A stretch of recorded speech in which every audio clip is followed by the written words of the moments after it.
Okay, guys, we are live. So for those listening at home, welcome to the Dungeon Musings YouTube channel. My name is Kevin Madison, and I will be your friendly Dungeon Master this evening. Tonight, we are carrying on with part 4 of our 4-part foray into Dungeons & Dragons 4th edition. And with me tonight are some of the regular Night Below players that we have on our Night Below campaign, the stars of the Night Below campaign, you might say. Let me introduce you to who they are, and I'll let them tell you who they are playing today. So first up, we have Jeffrey. Hey everybody, I'm Jeff, and Jeff, we can't hear you. Yeah, no, I'm kidding. Him. I'm totally kidding. Kev's just messing with me. Oh. I knew it though. And I'm playing Kildor, the Wood Elf Slayer, who is beset. Yes, you guys have a lot of stuff on you right now. Next up is John. Hey everyone, I'm John. I'm playing Dorman Kettleborn's distant cousin, Nimrod Bitterscorn. He is a robber mage, and he strikes from the shadows. Very nice. And he does. Quite frequently as well, too. Next up is Dave. Hey everybody, I'm Dave. I'm playing Druin, who is a warrior priest hybrid class dwarf. Very nice. Awesome. Warrior, you've been playing too much WoW. Fighter. Yeah, that's maybe. He's kind of like a war pally. Exactly. Next up is the man, the myth, the legend, Jason Hobbs. Arlen. Oh, hey, I am Jason Hobbs, and I'm playing Elanion, a wild elf earth elementalist. Very nice. And last but certainly not least is Arlen Walker. Hi, I'm Arlen. I'm playing Bergour, who is a dwarf of the knight class, technically, but that's just what he calls himself. He also calls himself a bard, but he's not very good at that either. Nice. All right. So then, guys, where we're picking up is right in the thick of things. The very minimal amount you need to know before we can start rolling some attacks here is that our heroes are beneath the city. Our heroes are in a sewer and have been fighting their way through waves of goblins. And a hybrid of goblin and rat has just revealed itself behind Kildor. So, guys, with that, let's turn to Nimrod. Nimrod, what are you doing? Nice. I'm not bringing the lantern with me because I'm in the shadows. Okay. So, using a move action, the shadows are going to disengage from the wall, run behind this rat thing. Okay. Minor action to pull out a short sword and then gloaming strike it in the back. Hopefully with now, advantage. What was your last roll for stealth? Oh, 29. Yeah, there's no way this thing sees you.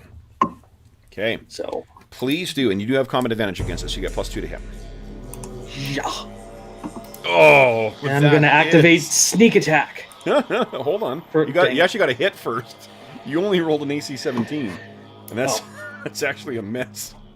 With a +2 for flanking? Did you include it in your roll? No, I didn't. Oh, you didn't. Then yes, that is a hit. Then. Okay. I did 4 damage. But that's okay. I'm going to use my gloaming strike ability to shift 4 squares and try to hide again. Please do. Yeah, I'm quite visible.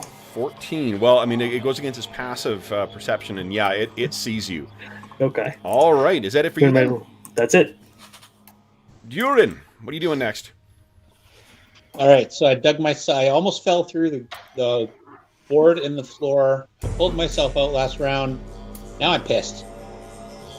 Yep.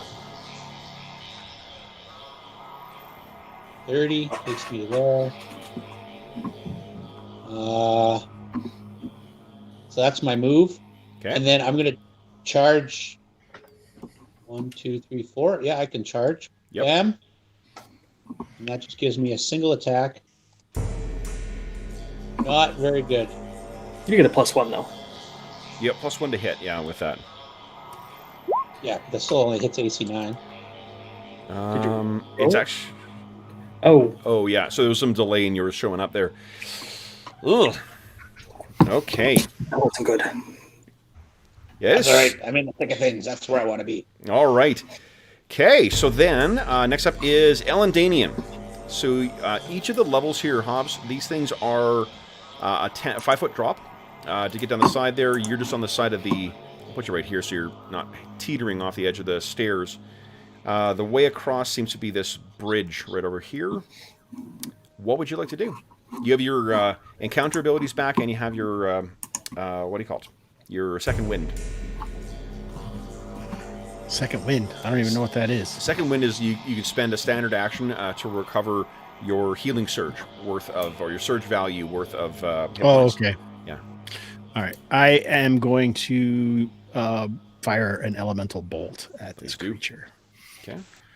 If I can figure out how to do that again. Here we go. Nice. Jeez, that probably hits. 9. Roll 20 with the roll. Not a great Come roll, on. no. So you hurl out this acidic bolt, and misses, and hits the wall behind. You still have a move action if you choose to. I don't see any reason to get down there. These guys have it. Bergour. So you may recall where we last left you is surrounded by an impenetrable wall of buzzing flies. You're able to... It doesn't obstruct your vision so much. You're still able to make out in a hazy way what's around you. But what would you like to do? Well, I'm real concerned about the flies trying to, like, get at me. Mm-hmm. I guess what I'm gonna do is Jump in the water. I'm not gonna jump in the water. I am. So what I'm gonna do is I'm gonna You're not going to just kind of grin and bear it? gingerly sort of step forward into the flies while shouting out Cuthbert's cudgel to try to see if that helps protect me from Yes. their swarming. So with your Cuthbert's Cudgel, this will be reduced by 5, but it does it does make up your thing, or take up your the Cuthbert's activating Cuthbert's Cudgel doesn't cost you any actions, but moving will cost you an action. So Yeah. you take 15 points of damage as these flies All right. are just like eating into you. That's pretty nasty. But then I end up 1, 2, 3, 4, 5 here, and then I'm gonna charge the Rat-goblin. Okay, please do. Get over here Awesome. and take my The one attack. Floating with the battle lantern axe. is very gently bumped aside. Whoa, big hit. Not great damage. But have you used power attack this round? I have not used power attack this encounter, so I might as well do power strike and add another 3 on top of that. Okay. All right. Now, let me see something here. Yeah. Okay. All right. So yeah, this thing's is smaller than you. It's about the same size as what the other goblins are, but it is not pleased with getting hit. Is that it for you? That is it for me. Kildor, what are you doing? I'm gonna drop my bow. I'm gonna take my fighter stance. Awesome. Poised And assault. I'm going to attack this monster. Please do. Oh, yeah. Yeah, that's this thing clearly has thrown you guys off your game here. Oh, Bergour, at the end of your turn, would you kindly give me a save? Let's see if that swarm of flies goes away. Come on. Yes, it does! You've managed to break it and left them behind. That's good, because I could not take another hit like that. Yeah. Okay. So, and Kildor, you are done your turn. That means it is Goblin's turn.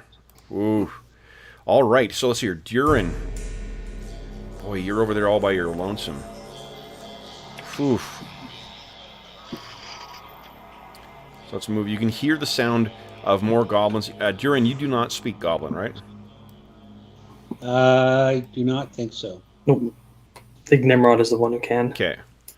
All right, so you can hear the sounds of a couple other goblins. You hear the sound of like goblin feet kind of running across a bridge over here.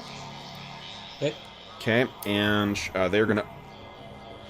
Okay, your AC is an 18, isn't it?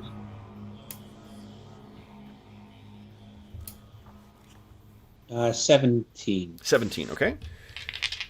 So let's see here. 2-shot, nat 20. Fortunately, it's a minion, so max damage is the same as this regular damage. So you take 4 points of damage, Druin, from one shot that hits you. 2 other ones miss, and 2 other ones miss. Then this guy in front of you. Boy, what's he gonna do? He is gonna see if his hex has recharged. It has not. So that means he will... Oh! This is awesome in several ways. First, that is a 16 does not hit your AC, does it? Nope. Awesome. Okay, so this guy in front of you, he brings back that big, like, heavy bone staff of his, and then swings it towards you. It hammers right into the side of your armor, but does not penetrate. Then he's going to shift back here. He'll shift back here, maybe.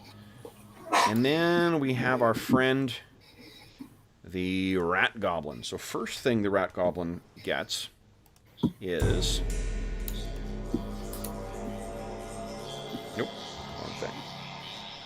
And I've got that extra keyboard on the way. I cannot wait for that to arrive, so I have to use my laptop keyboard.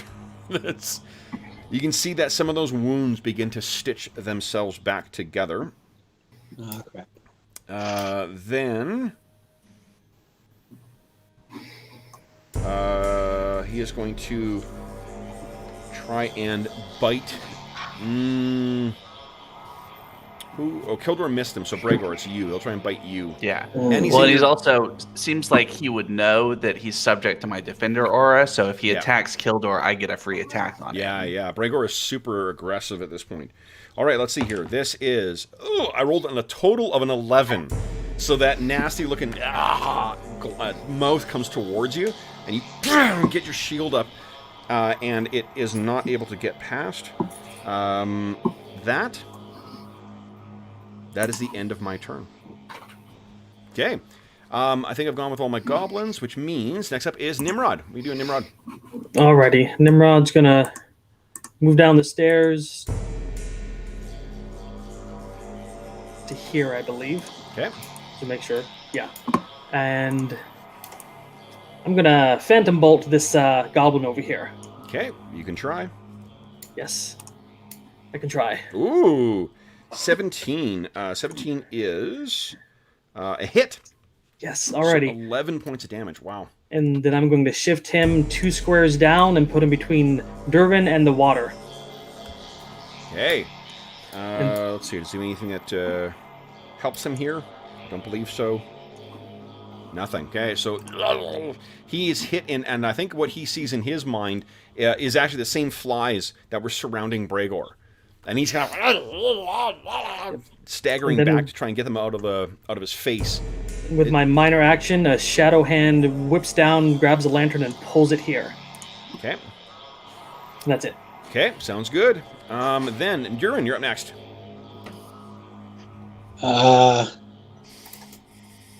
Is there bull rush in this game? Because I think bull rushing him into the poop totally be fun. Do you not have an ability, an attack? Oh, you don't have an attack that pushes. It's what's his name that does? Bergour has one. Yes, there absolutely is a bull rush. You just make a basic attack. You know what? I was gonna attack him, so maybe I'll just do that. I'll save bull rushing for something else. Okay. All right. So Righteous Brand is an ally within 5 squares. I don't think I have one. No.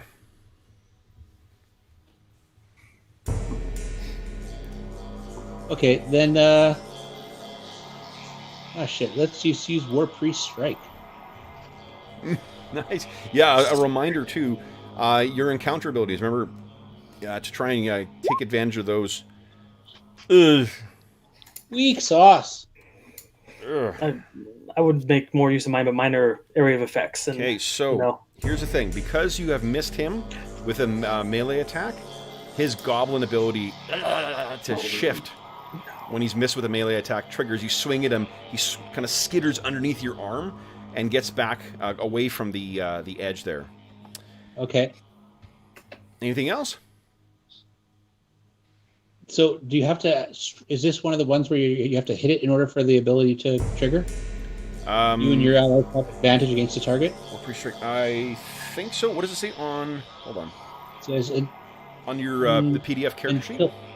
Until the end of your next turn, you and your allies have combat advantage against a player. Does it say that on effect or? Oh. Zero. Where are they? There we go. Let me take a look at your character sheet here. Okay. You're talking the PDF? Yeah, I got the PDF one up here. Let's see here. Yeah, I got that up too. It just says until. Yeah, I think it's on a hit. It would say effect otherwise. Yeah, unfortunately. Oh, I see. So healing word is effect : and then the thing. But... Yeah, and then like if you look at what Gloaming Strike does, Gloaming Strike is there's what happens on a hit, and there's also an effect, and the effect happens regardless of whether he hits or not. Okay, so effect is regardless. Otherwise, yep. Okay. Okay. Excellent. So that means that's on, even though I didn't hit with it. It means it does not, because you missed. Nothing else happens. Your thing swells up with divine or with radiant power. You swing at it, and it just sort of ducks underneath your arm. Yeah, sparks fly as you hit the ground where it was standing. I'll check it off as used. Okay. Do you have any other actions? Yeah, as a minor, I'm going to use my healing, sir. The range of it, remember, is 5, I think. No. As a not the healing other people, but my dwarf ability to trigger my healing. Yep. As a minor action. Yeah, absolutely. Okay, great. Then it is Elandinian. What are you doing, Ellen? Once more, I will try to attack this rat-goblin with my elemental bolt. There you go. Jeez Louise. Oh. Okay. He's a cagey guy. Yeah. Now, do you happen to have any action points left? Don't think so? I probably do, actually, but I have to figure out. Probably is not good enough. If you can conclusively tell me that you have an action point left that you did not use. I have one action point left. There you go. So you could use an action point to take another action, if you like. Is Bergour, are you going to go before it? Nah, Bergour will be okay. He'll heal himself. He's actually used his dwarven resilience already.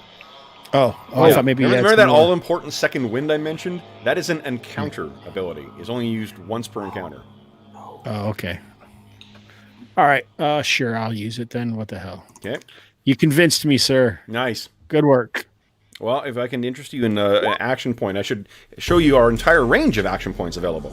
We've got a deluxe model that has... Did you hit? Holy shit, did you hit? So I'll use my other encounter attack.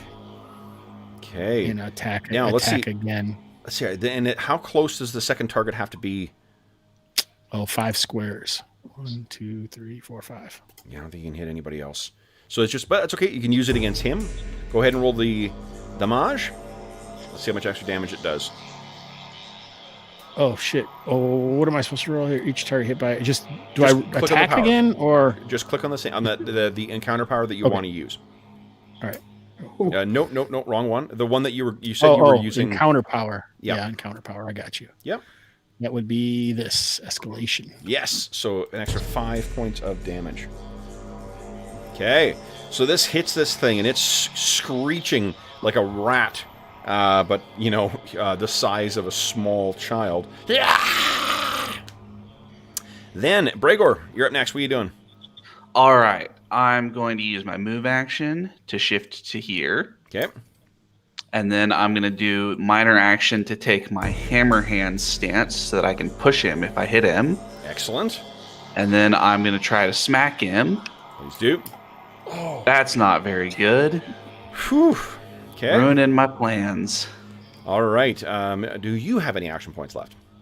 I do have an action point. My idea was to smack him into the drink if I could hit him twice, but missing on the first one makes it impossible to hit him twice. So Okay. I'm not going to spend it this turn. Sounds good. Kildor, you're up next. What are you doing? I'm going to take a 5-foot shift this way Okay.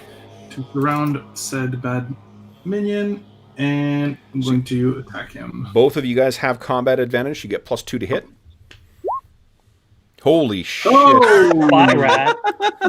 Bye. Wow. Yeah, so just barely. Now why? Hold on. Oh, because that's right. Because as a Slayer, you get to add your Dex to your damage as well too. So yeah, you hammer this thing. What does it look like as the Rat-goblin dies? I think that this is not the first time that Bergour and I have pinned a creature down like this, and we move to flank and just chop it in half. Nice. And as it falls to the ground, once it hits, you can see it slowly sort of begins transforming back into the corpse of a dead goblin. You still have a minor action. Is that it for you?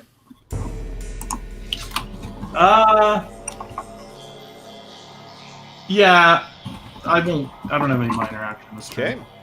Goblin's turn here. All right. So, first I got a shit ton of goblin archers to shoot here.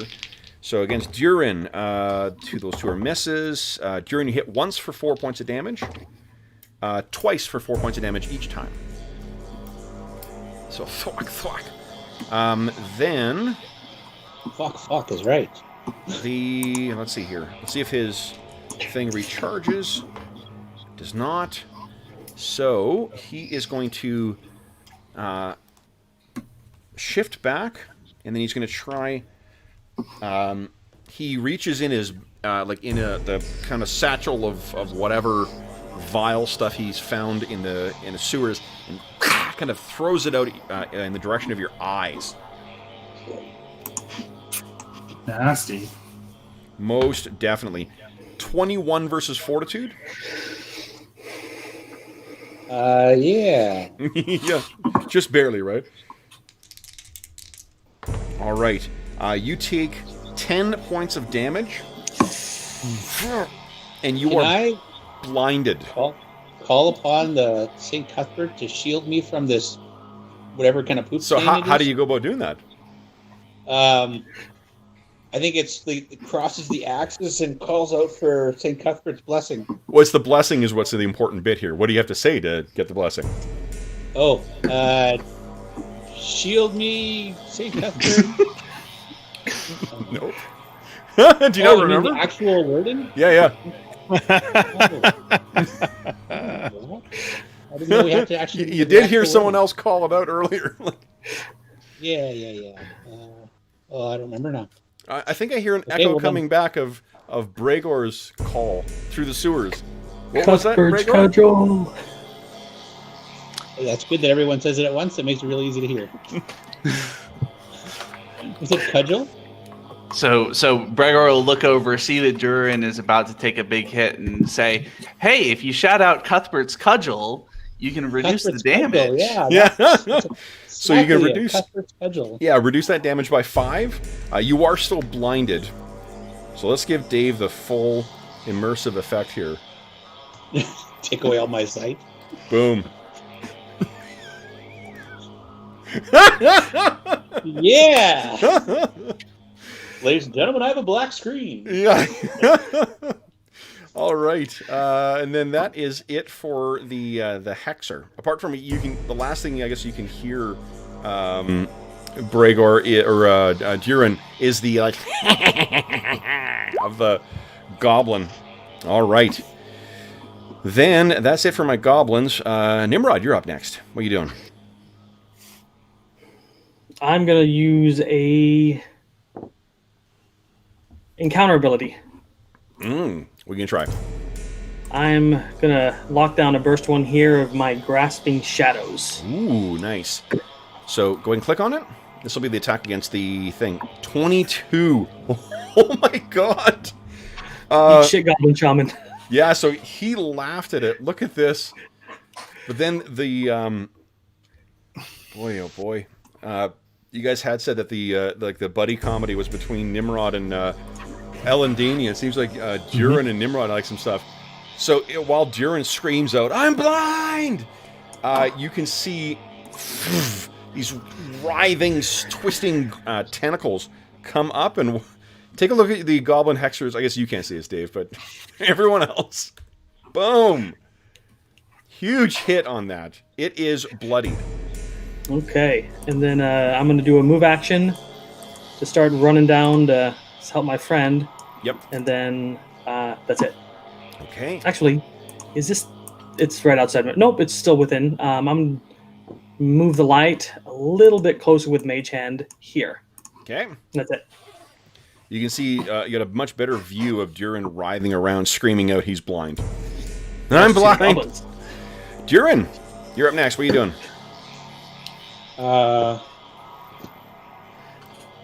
I can't see my tokens, so I'll just have to look at my sheet, see how badly how wounded I am. You're at 20 out of 29. Okay, so it's not worth using Healing Word. I will fight the blindness. Okay. And So, one thing you could do, you saw Bergour do it before, is go full defensive and get an AC bonus for all those goblins that are about to try to, shotgun you at close range. Not a bad call. okay, you don't have to have a shield for that. Well, presumably your canny senses as an adventurer allow you to, dodge all of their arrows in eerie ways or something like that. Yep. Yeah, well, I'll go defensive and hope the blindness wears off. Okay. Elandanian, you're up next. I am going to move closer. Okay.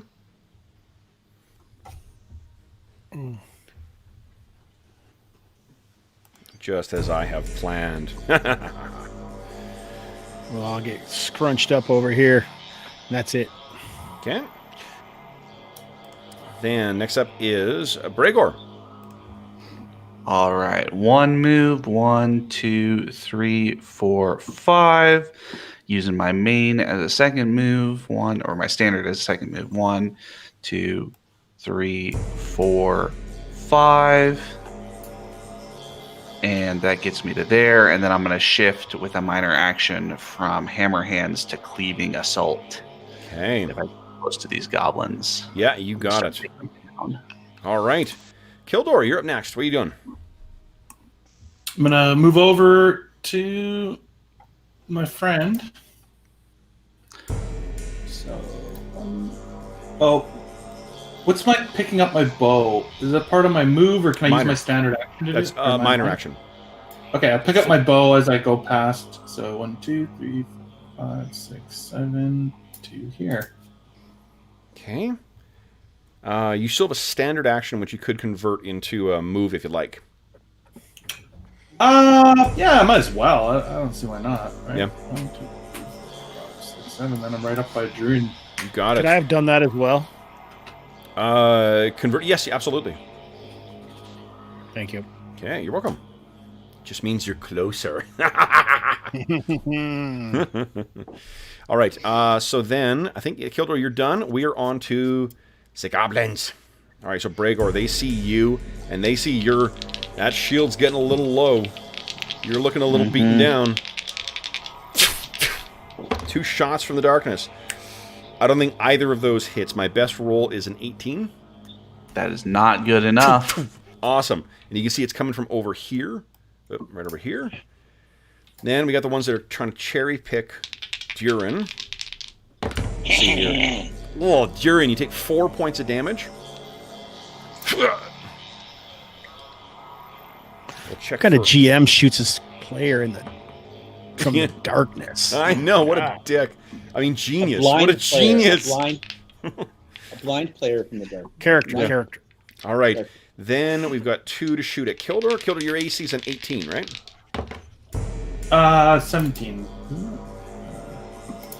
Is Yeah, it only 10. 17? Yeah. You take 4 points of damage. Then, let's see if this Goblin Hexer's ability recharges. Come on.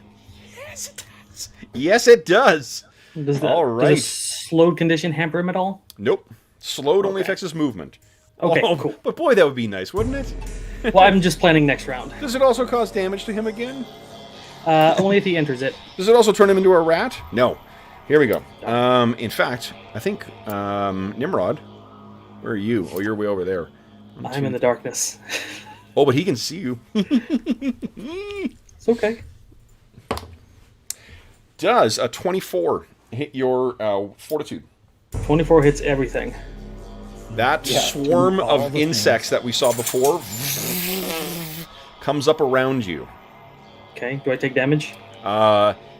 It seems like if you move, these things will tear into you. If you remain stationary, maybe not. Now, Druin, you are welcome back to the what do you call it, to your character token, because your sight has returned. It's about bloody time. Hey, Nimrod, you're up next. What are you doing? I'm like, I saw what these things did to Bergour. I'm like, I'm not moving. Okay. But he's just in range. I'm gonna target him he's with got a full phantom. cover. Oh, he does? He's got to move behind that pillar. I can't move then. Yes, you can. You should see what happens. I'm sure that element's not too hot. No. I'll use a minor action to load my crossbow and try to shoot one of these goblins on the edge of my vision. Okay. Give me a save, please. Okay. So just a D6. You want to roll 10 or higher? On a D20 or a D6? D20. Did I say D6? D20. D6 is just being mean. Yeah. All D6 right. and roll 10 or The higher. flies disappear at the end of your turn. Okay. Druin, you're up next. Oh no, I was loading the crossbow and firing Who? At who? at one of the goblins. Okay, go ahead. He's like barely on the edge of my sight, but I'm gonna try to hit him. Okay, go ahead. This one, like over here. Yep.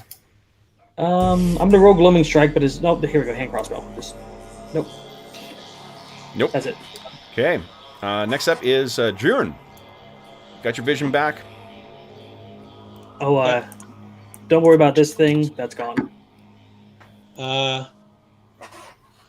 So healing word is an encounter ability, close burst 5. Yes. So that is a range of 5 and burst of what, 1? So it's in anything with any target that you can pick, any one target within 5 squares of you. Okay, so I would have to move towards Bergour in order to cast on him. He's 6 right. ways. Yeah. Okay, so and diagonals are all 5? It's all 1 square? Yeah, diagonals don't count as extra in 4E.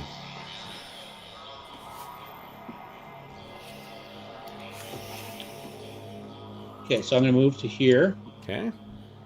And now I'm within 5 of Bergour. So I'm going to move into these guys and on the way, intimidate them, blah, blah, blah, and healing word, bam. So he gets a trigger. Yep, just click on it. It'll roll it for you. Okay.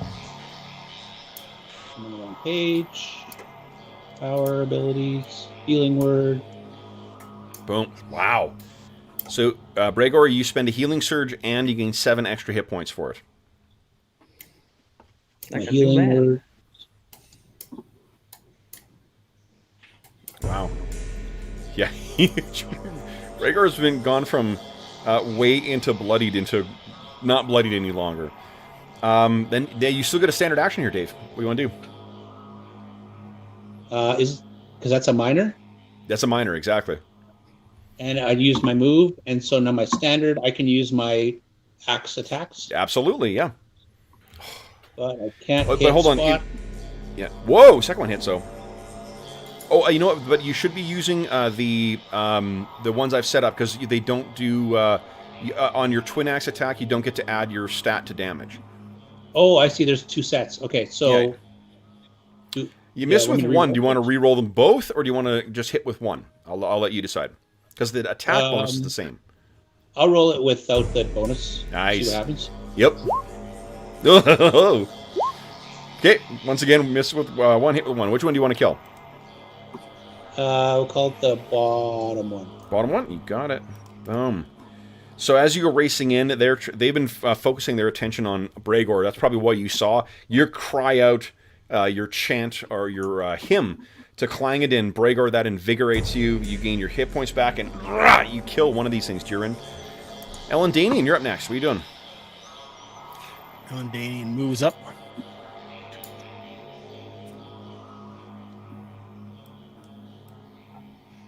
I think I'm going to stay here, and then I'm going to use my erupting earth. Nice. I'll put it in these guys. 6, 7, 8. Yeah, awesome. So let's start with the one on the left. Go ahead and give us an attack roll. Here we are. Yep. That's one dead. Oh, where is it? There it is. Next, fortitude. Hold on. It's not good enough so that it's able to stagger back. Ooh, but that last one is dead for sure. And that's all difficult terrain there. Nice. All right. Bergour, you're up next. What are you doing? All right, I'm gonna move 1, 2, 3, 4, 5, and then I'm gonna charge 1, 2, 3, 4. Nice. And try to whack this guy. Please do.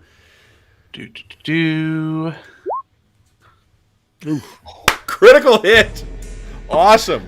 All right, so what is your max damage with that? Max damage is 13. Holy shit. All right. So, look at this. You nearly kill it in one hit. Well, you say nearly, but then I spend another action point to take a second shot at him. Go ahead. Because I really want him dead, because Yeah. those fly things are so nasty. And only at a 14. So that misses, which means it can skitter back. Oh, because but wait. It's subject to my defender aura. So if it does that, I think I get a free opportunity attack on it. If it shifts? If it shifts and it's subject to my defender aura, then I get a free opportunity Please attack. do, yeah. See if you can get it. All right. Third time. There we go. So you step forward, and that is going nowhere. All right. The goblins scream in terror at this. Okay. Let me... Okay. Here we go. And... yeah. All right. You can hear the sound of probably like 30 goblins behind, all screaming, and the sound of their little feet skittering away. This is where I'll be bringing the Balrog in. Oh, shall not pass. Yes, it's Elanion's fate. Okay, then it is Bergour. I think that's it for you. So we're on to Kildor. What are you doing, Kildor? I will race over this way. 1, 2, 3, 4, 5, 7 to him. Yep. And power attack him. Please do.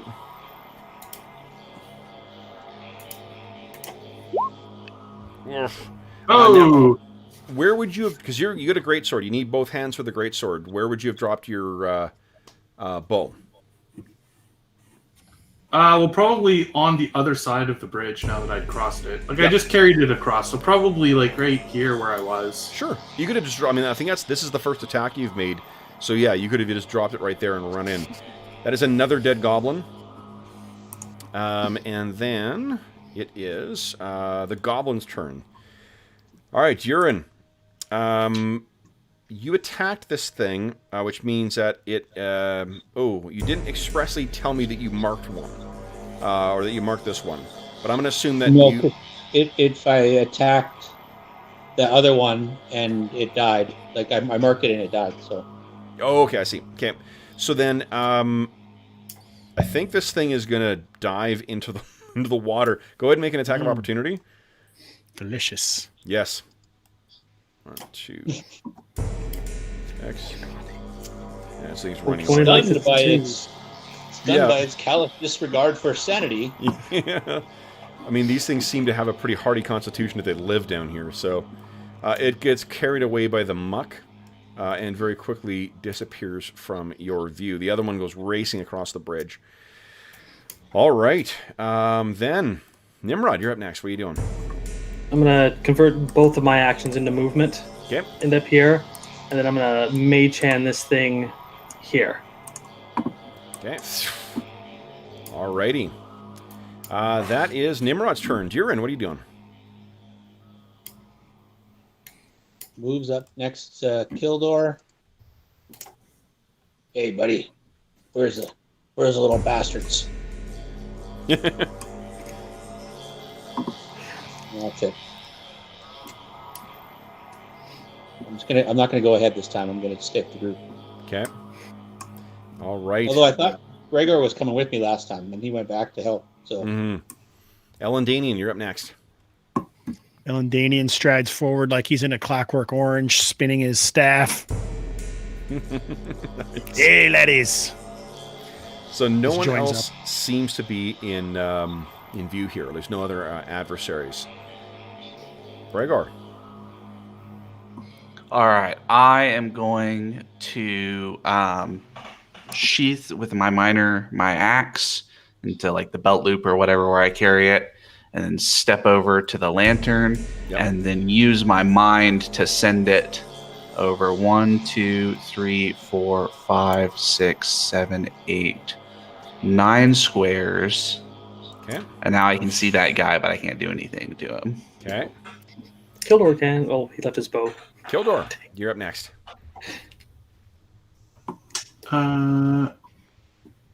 Yeah. I guess I'll go back and get my bow at this point. Okay. Pick it up. Okay. I mean, how far away is that thing from you? So longbow's got like a 20 square... It's 20 squares away. If you want to drop... If you drop your greatsword, spin around and take a shot, you might be able to hit it. I might as well. Yep. Yeah. Nat one. Oh! Slams in the back of Elanian's head. Oh, God! Why was I spinning my staff? It's almost as if I was asking for it. That's what you get. All right. So then it is the goblin's turn once again. And 1, 2, 3, 4, 5, 6. 1, 2, 3. Where the hell's he going? 4, 5, 6. Okay.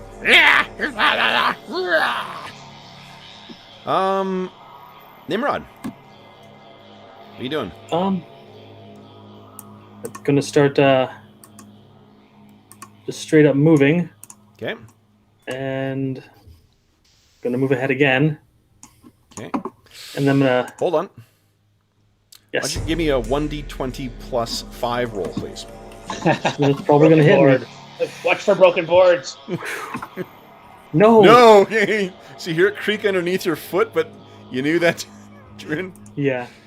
I guess I'm too light, and I'm gonna use my mage hand ability to move the lantern Well, there. It's a minor action for me to do that. you're right, but I think that the person who's got control, like the ability to move it right now, is the last person who touched Oh, it.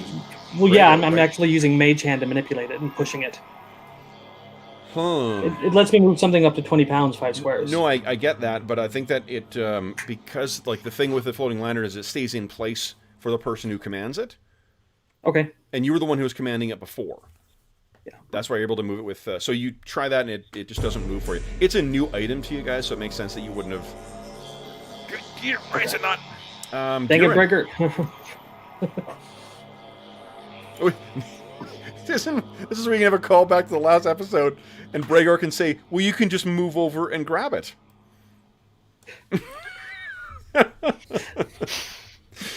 All right, Druin, what do you got in mind here? Touche.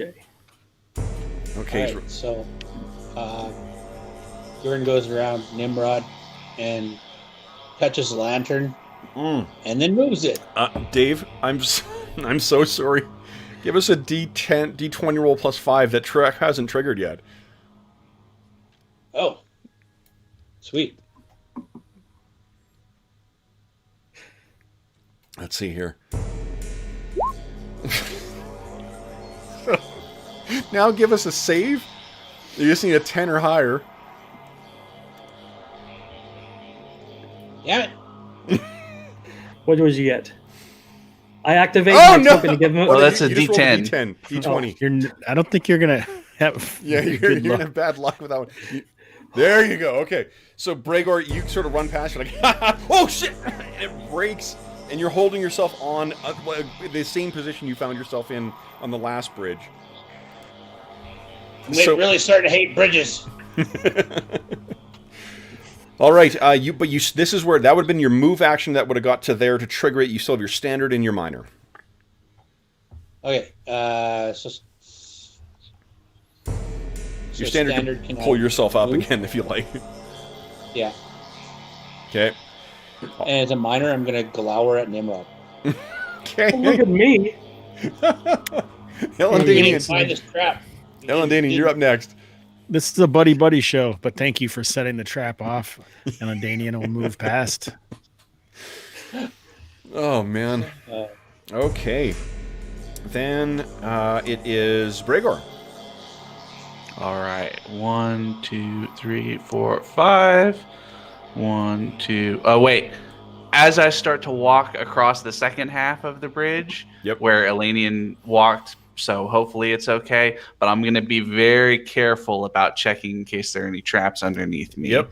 And I guess I'll move at half speed for that, so I'll get to here. Yeah, there's from what you can tell, everything else is safe. It's just, once again, it's like a discolored board. If you'd taken a moment to look and see if there's anything there, you would have spotted it. Okay. Kildor, you're up next. Okay, I'm going to pick up my bow and properly stow my items this time. Okay. And then 1, 2, 3, 4, 5, 6. What about the glowing bolt that's in that goblin over on the other side of the bridge? It's only glowing because I haven't cast my light spell on something else. Mm-hmm. Okay. The goblin's turn. It goes racing off into the darkness. And it's screaming out, "Intruders! Intruders! Intruders! They killed Hextalker! They killed Hextalker!" Nimrod, you're up next. What are you doing? Let's see. Druin, do you have light on you? Yes. Okay, I then have Elandanian's light, I believe. I'm going to cast light on Bergour. Elandin No, actually not Ellen. can't No, cast. Zonix. Zonix is light. Zonix is Yeah. light, yeah. Does So that still I'll- exist? No, it shouldn't. Let's see here. Let me. Okay, then my light was Zonix light, so it would go away. Okay, so then I'll cast light on Druin Okay. as a minor action. Sounds Come good. over here as a move action, and then touch the lantern and push it. Okay. Go 10 squares. Well, 9 squares that way. Okay. Remember, it's got to move in a. Well, hold on. Does it have to- I actually don't know if it has to move in a straight line. Hold on. Might have to move in a straight line. If so, I'll. Let's see here. No, 10 squares in any direction, but not more than any squares 10 and more than 10 squares from you. Okay. So, yeah. So what? Yep, I'll move perfect. it 1 square back because that's 10 squares for me. Okay. Great. All right. So that was a so as you're moving your standard, Druin, what are you doing? Thought we were going that way. Now the light's going the other way. Did we pick a direction? Well, maybe. There's a whole bunch If we of were them. canny adventurers, we would do like we did before and have somebody who can tap into the arcane fabric of reality, try to sniff out which direction Ember or the Ember creature or the brother Hackford who got captured might have went. Yeah. I don't know. I can't do any of that. Yeah. I'm looking at the gnome who can do that, who decided to toss the lantern far away from us. Well, we're currently in active hostile territory. It wouldn't feel comfortable doing that. Okay. So, Druin, what do you have any action this turn? I'm going to complain that we don't know where we're going. Okay. I know the thing Makes was sense. over in that direction. Makes so. sense for a battle priest to want to know what the plan of action is. Elandanian. Is this something I should know, or what? Are we using Arcana to maybe figure that out, or we have some device, or what? Okay. Yeah, Arcana episode is what the guys have used to sort of when you guys this whole the reason you find yourself in the sewers because remember that hole you guys found at the end of they went down there and then they encountered these goblins, no doubt leftovers from the giant's army, and yeah, if you want to take your turn to try and roll an Arcana for me, you can go right ahead. Zonix and Nimrod had tapped into the weave sort of thing and tried to figure out which direction we'd have to go. Yeah, that's great. All right, so what does it look like when Elanion reaches out with his elemental power? So I think it would just be one of those blasts that centers out from him, just kind of rippling across the effect of the earth, but maybe stuff shifts subtly or people's hair flies up, but nothing. Okay, so you stop and extend your unnatural senses out, and you can feel that there's two things actually you can pick up from this. One of them is that there is a unnatural fissure leading somewhere like a wound in the earth, somewhere down in this direction and not far away, like probably within 200, 300 feet. I didn't see your arrow. Oh, okay, that direction. Okay. Okay. You also recognize Ember's aura as well too, and that same mixed in with that like kind of sets the back teeth on edge kind of feeling that you had with the attack in Ember's room and in Brother Hackford's cell. All in the same direction? All in the same direction. Right. Points his staff that way. Okay. They all lie in the same direction the goblin fled. Bergour, what do you wish to do? All right, I am going to do my move and my standard as a move to come over and grab the lantern so that Nimrod can't send it further away from us. Okay. All right, so you're racing up towards it. Come here, you. Kildor, what do you want to do? Catch up to my allies because I'm in the dark. Okay. So, we keep leaving you behind. I keep dropping my weapons. I will move to here. Okay. All right. Nimrod, you're up next. What are you doing? Looks like I'm going to be double moving down. One movement. And actually, yeah.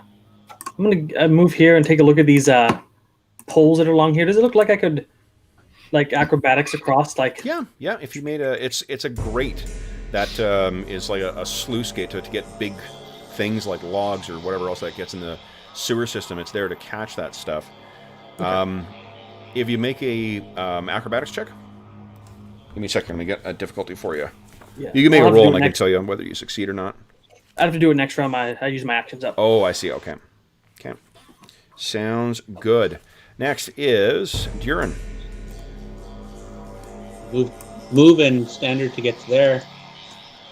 And we want to take a break and rest for a bit.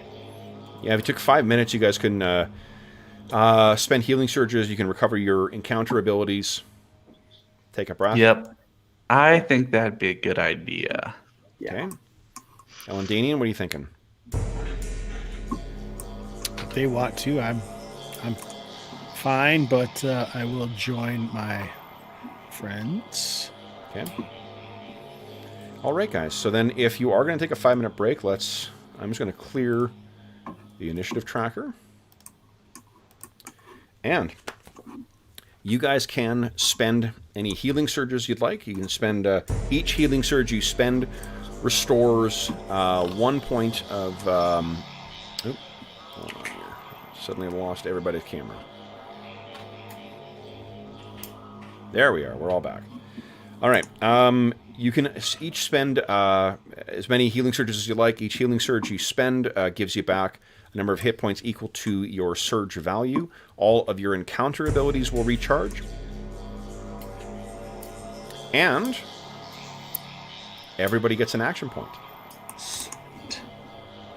Bergour walks over to the wall and kind of slides down to put himself into a sitting position, hands still on the lantern to make sure nobody can take it away from him. You didn't think Bergour's scared of the dark.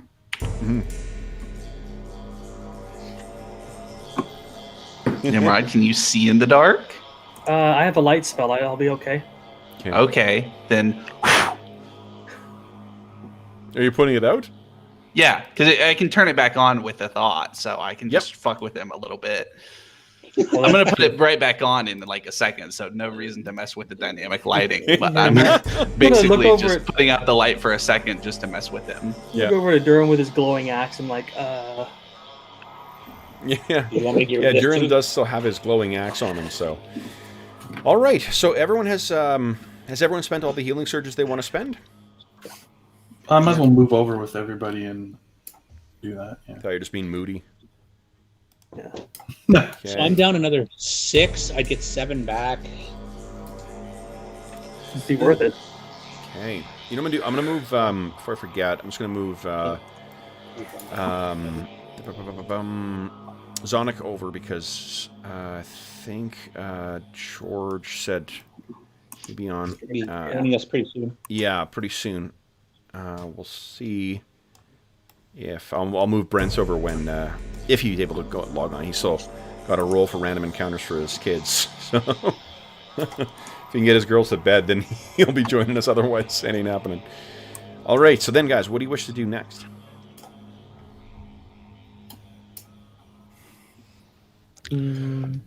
Explore, right? Are we concerned about these gobos over here at all, or not really? By the time you guys have finished up resting and catching a breath, bandaging wounds and things like that, you can't hear the sounds of the goblins have faded. All you hear is the sound of the water and the refuse being carried along in the sewer. I think we scared them away. They were shouting something. Nimrod, what were they saying? That some kind of hex burst or something. We killed hex burst and flee or something. Hex Think talker? what yeah. My goblin's a little rough. Clearly killing their shaman or whatever helped us. All right. Okay. So we want to head towards the south. Elandin, you can say it's southwest. I emberlize that way, Okay. as well as some sort of fissure in the earth. Perhaps whatever created the hole in the church has created another hole there. Something is off, definitely, with the earth, Elandinian. Like you've got a fairly intimate connection with the with the natural flows of magic and primal connections. Something has disrupted it here. So if you guys want to start moving yourselves, you can go right ahead. I will tell you when to stop. Okay. Does anybody want to take the lead, or? I think we let the guy with the lantern and the extra defenses go with the lead. Okay. That's my vote. Okay. I'll be not too far behind you, Druin. So, Druin. what is your passive perception?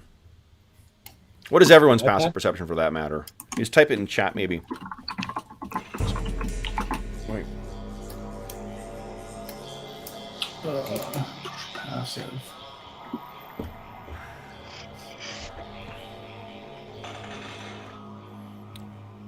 Oh, there it is. Oh, Kunstfexten. Yes, we are the ones who we had our Warhammer 4E marathon like 4 years ago. Yeah. So yes, thanks for your comment on that too. That's very. I agree. Warhammer 4E is one of the most fun games to play in person. I love the accessories that come with it. It's just a shit ton of fun. Lots of great stuff. Again, fun. It fits the Wahoo nature of the setting.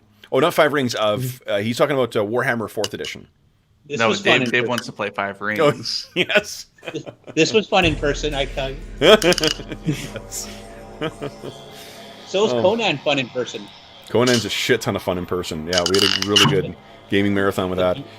All right. Doom Pool.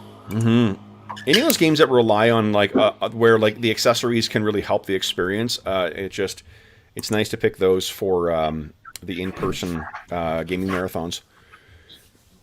Although we missed this year's because of the pandemic. Okay, so guys, go ahead and move yourselves. I love you guys are free to start moving yourselves. You know, move between 5 and 7 squares at a time. And I'll tell you if anything happens.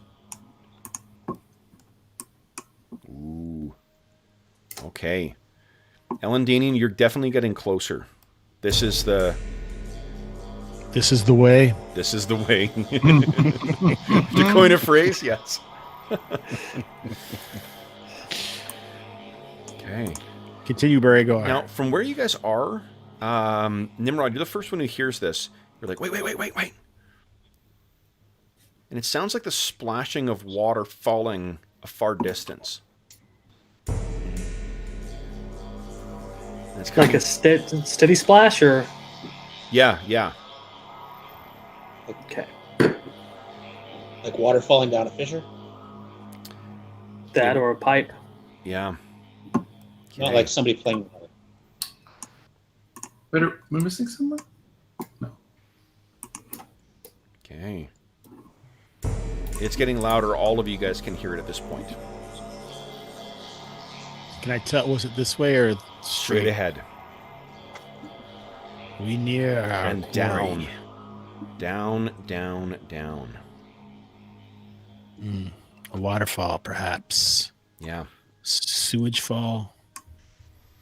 Yeah, so as you guys get closer, you can hear, it's not terribly loud, but it's enough of like, imagine a drain going out and dropping like, 6 stories and splashing down. That's the sound of the cascade falling down here. This really only, let me just draw a freehand here. This only really kind of carries along to about here, guys. And then it drops off. So like the sides on either side of it, it's dry all the way down to the center. From there, you still cannot quite see where it's falling down, though. Now you can. And then I'm going to send the lantern out ahead of me Yeah, please do. to about here. Okay. So what you see is covering this region right here. There's a massive hole in the ground. And it's jagged and drops down. This sewer, it only flows to around the edge here, and then it drops off and goes down. The other sides are dry. The other sides of the cistern are perfectly dry. But there's a 35-foot hole in the ground. And a jagged, from the airflow coming up from beneath, you think it goes down quite some distance. And Elandanian, you can feel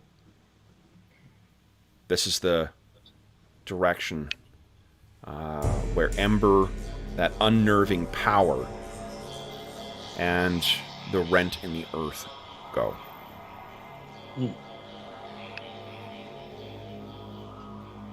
Ember lies below.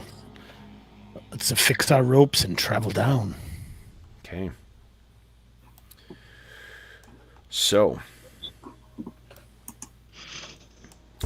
what we will, assuming you guys agree, what we're going to do is move into, I'm going to grab everybody's token here. I'm going to bring Carrick. Hope springs eternal, so let's bring Carrick's over. George! Hey, there we go. Just time to fail some athletics checks.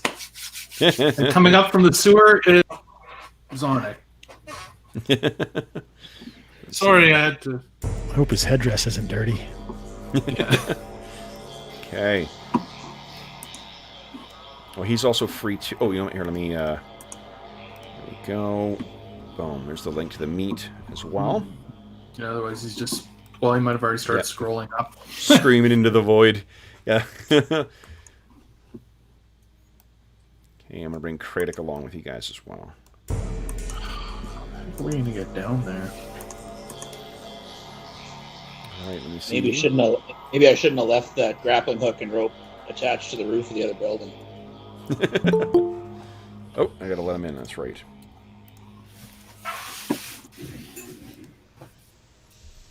Well, George, on purpose, welcome! Oh, you're probably muted. I forgot to unmute myself in the meets. Yeah, no problem. I'm here. Sorry, guys. Okay. Rob, What up? What up? How you doing? You've descended further in. Well, it depends on how you guys are doing. We're alive. Okay, that's good. I think we're gonna make it, but you're fucked. That doesn't surprise me. That doesn't surprise No, me. you're fine. Okay, let's see here.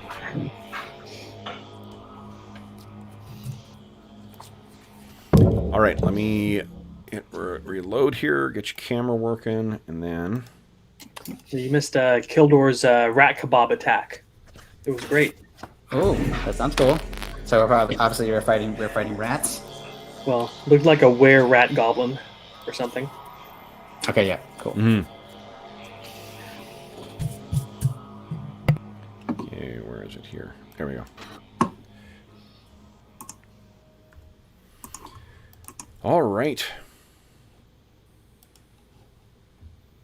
we've basically reached a sewage waterfall, and we think we need to go down it. Yeah. Oh, great. Yeah, great. Exactly. It's awful.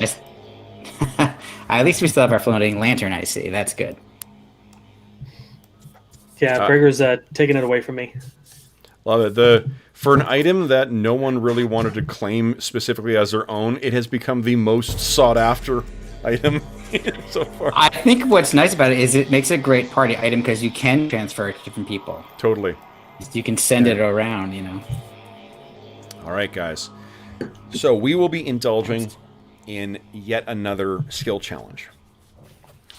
This is going to be modeling the descent down into the depths of the Underdark. The night below, if you will. So here's what we need. I need... so everyone is going to be making an endurance check after every pass. What you need... if every member of the party, if at least half of you guys succeed, you gain 1 success in the challenge. Any character who fails the check by 5 or more loses a healing surge from exhaustion. If you run out of healing surges, that's when you start taking damage. Yeah. So it is, never let it be said that it is easy to get down into the Underdark. So... and then maybe what I'll do... What's the cost of just like sliding down the poop chute and Yeah, there is no... Well, that's going to be only the initial way down.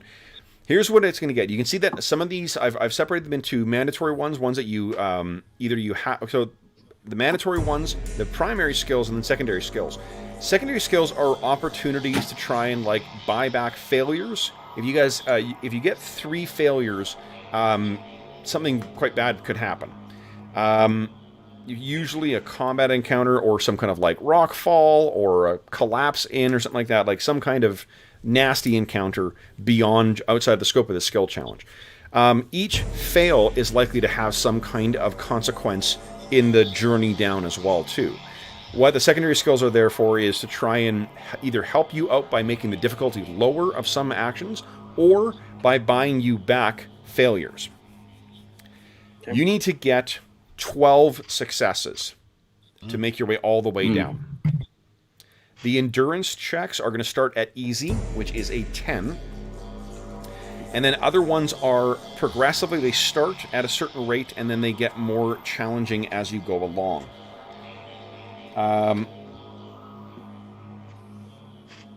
Yeah. And you cannot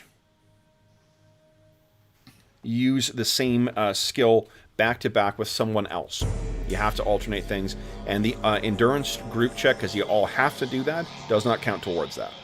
So, let's start rolling some dice here. What I need from you guys is to reflect, as you guys are getting yourselves kitted out, do you have any like narrative flourish you want to add to what your characters are doing, how they're preparing themselves as they're making their way down here? The background image you can see there, guys, it gives you a sense of what you'll very soon be passing into. I think Elandin has some anxious anxiety and is like trying to prod everyone forward, like, let's go, come on. There's no sense waiting. We've come this far. Yeah. Endurance, like, not the opposite, but for him, it's about being prepared.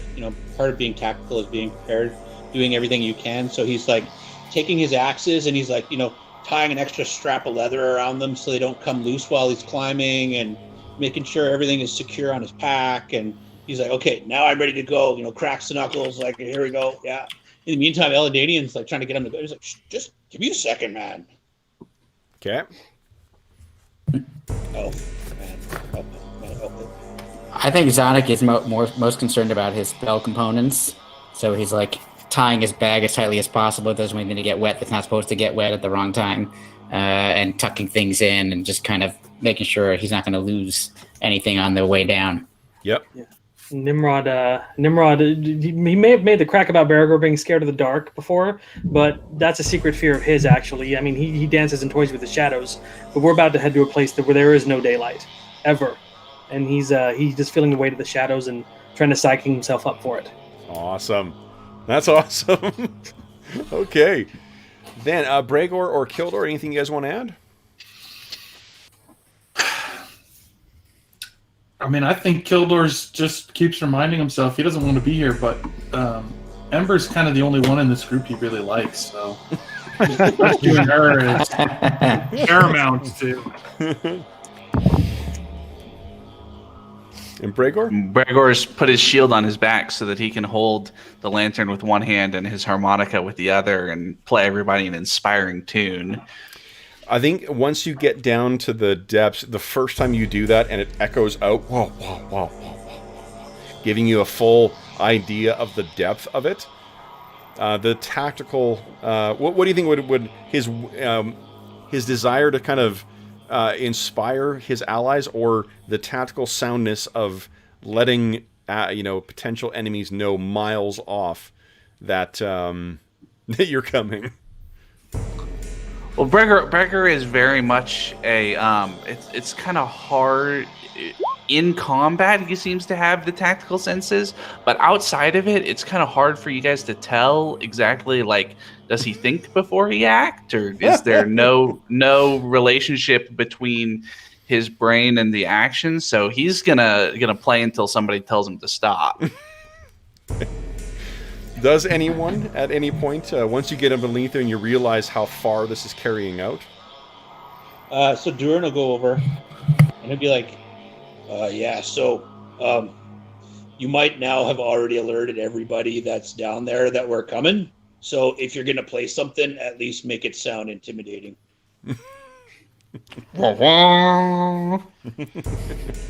So let's start off first, guys, with a group endurance check.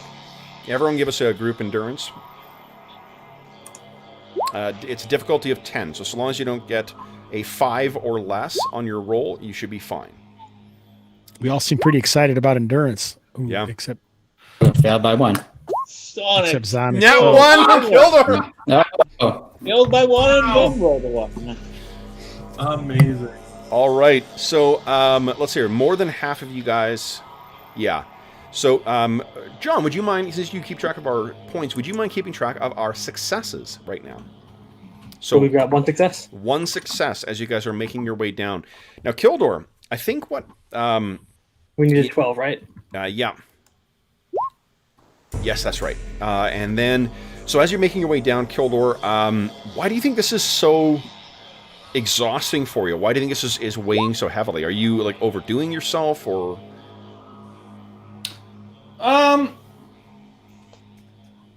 I think he was just drinking too much last night. And he's just gassed. He just wishes he wasn't here, that's for sure. Okay. So you reduced your healing surges by 1?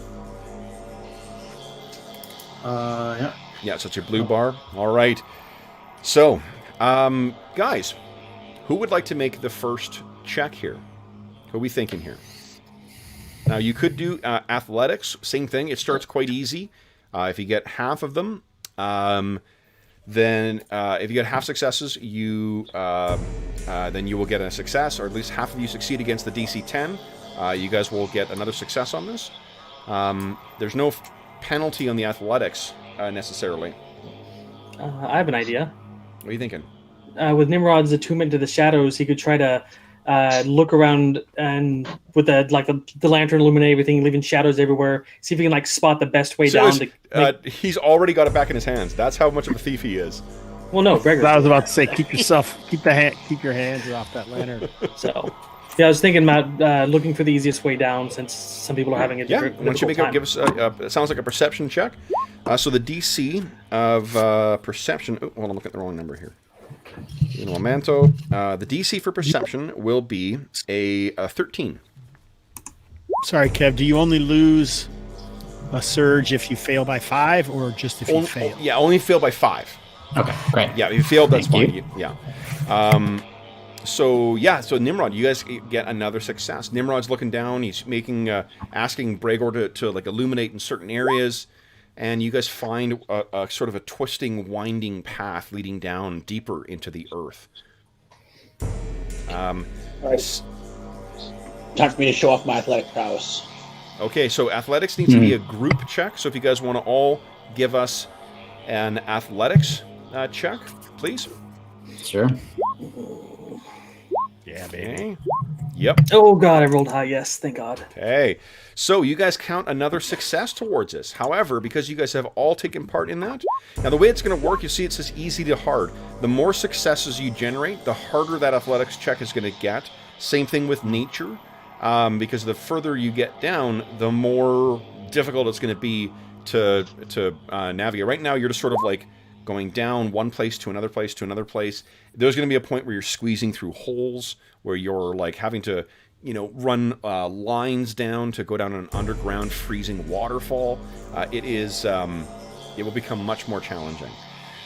So I think Elandin will use his knowledge of nature to, that sounds like an excellent idea for your next one. Right now, because you guys have all took part in the athletics check, I need you to give us another endurance check, DC 10. Oh, okay. Yeah. That's in between each one. Yeah.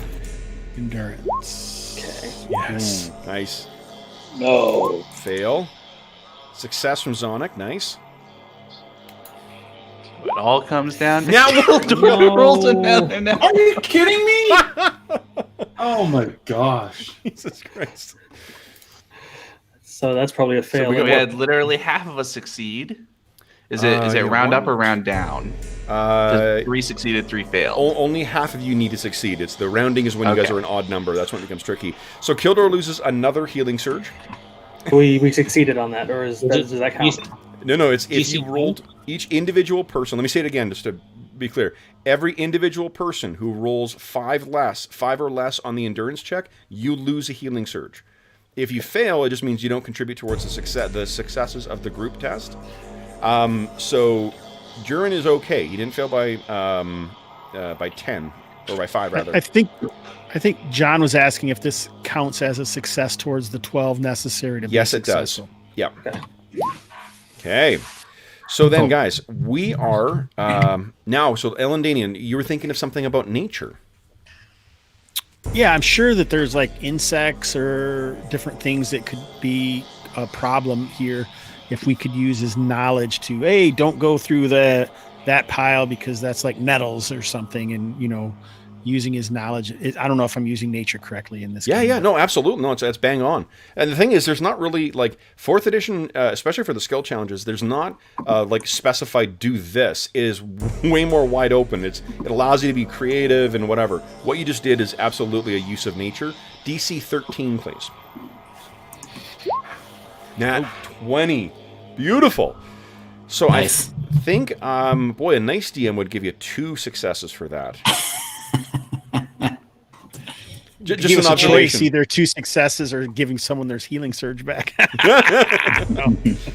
Oh, you know what I'll do? You know what I will do? I like that. So you only get 1 success for that, so your total successes is 5 now. But what I'll let you find is you're going down, and there is a rare batch of, what do you call it? Of lichen. Mushrooms. Oh, okay, lichen. Yeah. Yeah. And Cool. it's, what do you call it? This particular type of lichen makes for terrific poultices. So every one of you guys, you can picture, like, you get into a wall, and then you're like, bring that light over here, and you can see that there's these tiny yellow, like, florets in the inside of some of the lichen, and you're able to each of you take off enough, so you effectively will have another healing potion. So to heal 1d, I think it's 1d8 plus 1, isn't it? Extra healing. That sounds right. Yeah, for Cure Light Wounds. A healing potion in the game technically gives you 10, but it costs you a healing surge. So it's the potion of Cure Light Wounds is what I'm thinking of, 1d8 plus 1, but it doesn't take a healing surge. So, great. Who would like to go next? Nimrod's gone. Elandanian's gone. Anyone else have an individual one they're thinking? I had an idea. Yep. And I see that Arcana is hard, so that would kind of make sense with what I'm trying to do, because it would be very difficult. Yep. I'm trying to see if I can follow up any pathways that people who pass through here potentially carrying magic items or of a magical nature of a creature or something might have left little bits of a trail, like a blood drops, or kind of version of Arcana, like little bits of magic. What I'm picturing is that when you guys were first going down, one of Elandanian, Nimrod, or Zonic, or maybe all of you guys, tried sort of, reaching your arcane senses out, and you very quickly found that there is just a ton of clutter here. Almost like white noise, but with a magical variety. So let's see if you can push through that and find that trail again, Zonic. It's a DC 19. Okay, so we'll see what happens. But I'm gonna close my eyes and put my hand against the muck, and try to see if I can reach out with my senses and detect anything. Here we go. 28. Awesome, another success. Wow. 6 out of 12. You guys are halfway there, and you have no failures yet. Kildor, The night is still Druin, young. and Bergour. Do you guys have any ideas? Or if you don't, then what we'll do is we'll go to the next endurance check, or you guys can trigger another athletics check. I think Kildor will wait one more round before he does something. Then. Okay. Athletics at this point is now a moderate thing, so that means it's a 13 instead of 10 Okay. for the group check. Go athletics then. Then Druin, what are you thinking? Oh, let's just give Druin or Bergour. Do either of you guys have an idea for what you'd want to try? And remember, you can go beyond the list that's in here, too. If you can give me a good pitch for why you would want to use a different thing, if I can find a connection to it, like religion is, unless there's a very, very good explanation for it, that ain't going to fly. But again... But this is like a fissure through stonework, right? Like it is, in stone, but... so would there be... That wouldn't be dungeoneering, though. Or would it? If you were to try and find outcroppings to get the group to rest so they don't get tired, or... So what Dengineering could do is, if you make a success, so it's not going to count as a success, but it will give a +4 to the next athletics checks that you guys make. Yeah, I think Druin's looking for places where we can stop and get the ropes down and set everything up again so that aren't so precarious, so that we're not so stressed and putting ourselves in danger. Yeah. Using it dungeoneering. That'll be. Why don't you give us a DC 13 dungeoneering check, please? Okay. Hold on. First failure. Thanks, guys. Yeah. So I think what happens is you guys get down to a one place, and you start making your way along a ledge. And Druin, why don't you give me a... Hold on, let me check one thing. Where's my DM screen? My awesome Wayne Reynolds DM screen. Which I never get to use. Yep. I have a concert T-shirt on too, but it's not Black Sabbath. Wait, what is it?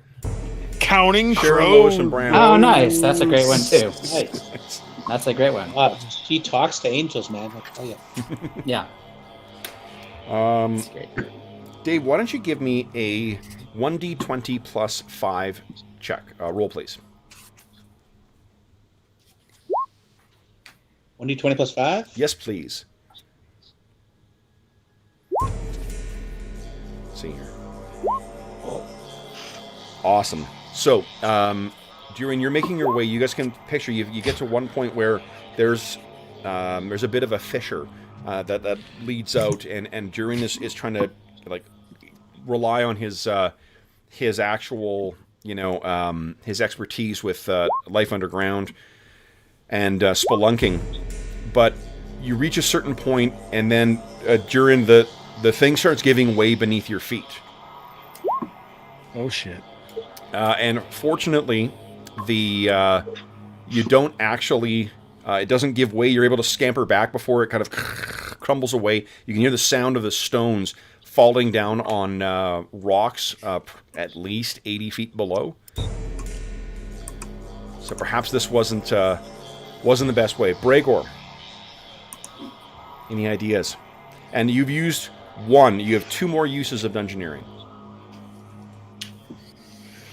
The athletics seems like probably, its time has come up. It's necessary for us to keep going, and that happens to be what I'm good at. So okay, let's just try and slog through this difficult way. All right, so then everybody, go ahead and give us a DC 13 athletics check.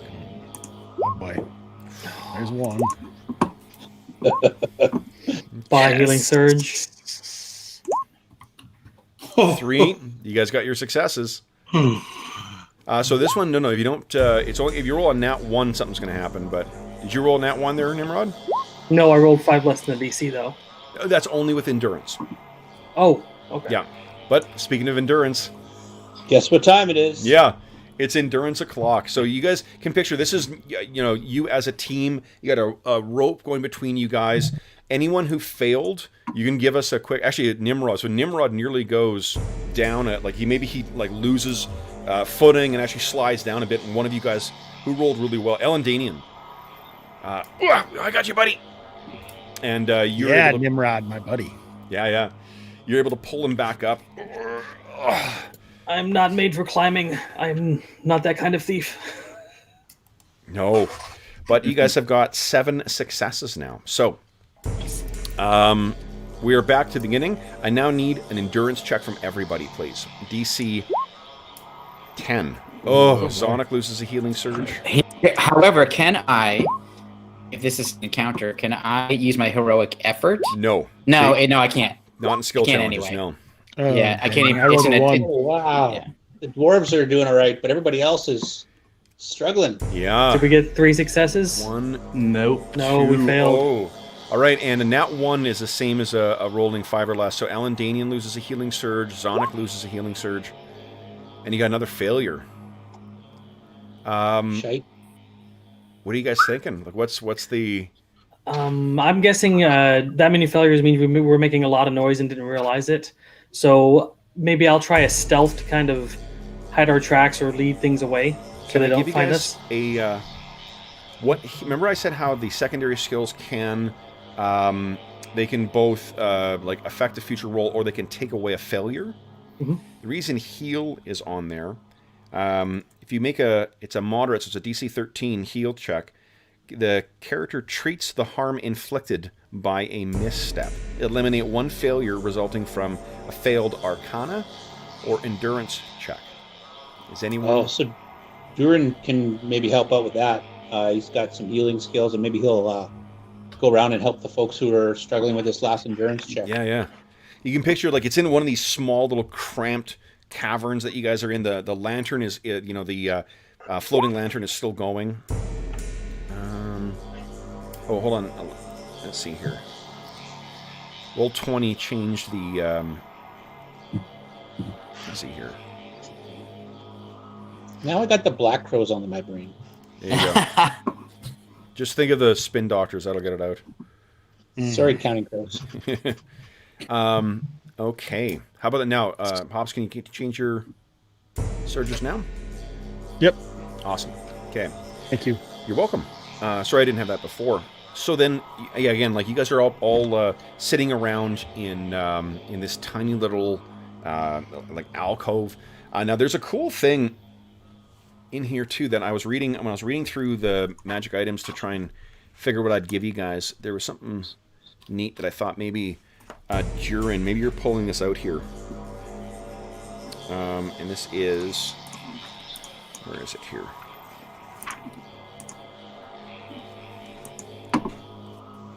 I think it's called a stone meal biscuit, and basically it is a Food, plank it in. dwarven. Son of a biscuit. Yeah, exactly. It's like a little magical dwarven thing, and you eat it, and it gives you the amount, like a full meal's worth of food for a day, or a full day's worth of meals. And it comes in a little black package in a little green box, and you just like. Someone's celebrating Christmas early. That's awesome. All right. Is it an Andy's Mint? Yeah. After 8. After 8 minutes. I don't know if that's a Canadian thing or not, but I think it sounds like it. No, we have them here. do they? Okay, yeah. After 8. Yeah, my grandmother really likes them, by which I mean she really likes feeding them to me. Yeah. That's Christmas here, and then getting like viciously ill from eating too many of them. Okay. That may just be me. Druin. I've had about five tonight, and I'm still fine. So The night is young. After right. 8 saturation points, you're trying to. I'm Boy. I'm building up my tolerance for that Christmas Day thing, right? You know, Yep.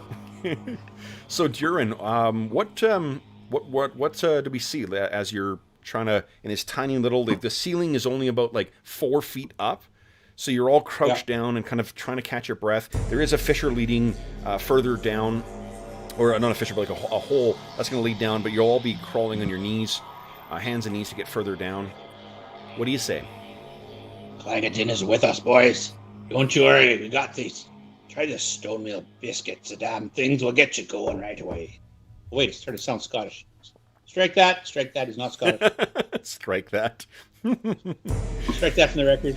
Yeah, it's funny because not very often, but every now and then you'll have a witness at Discovery who will do that. Like, oh, can we go off the record? And it's like, no.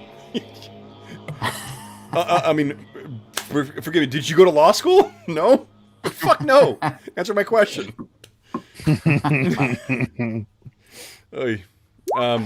Oh no! Wow. So the biscuits are tainted, or Druin slips off the edge while he's. Yeah, no, This I is think. the third one.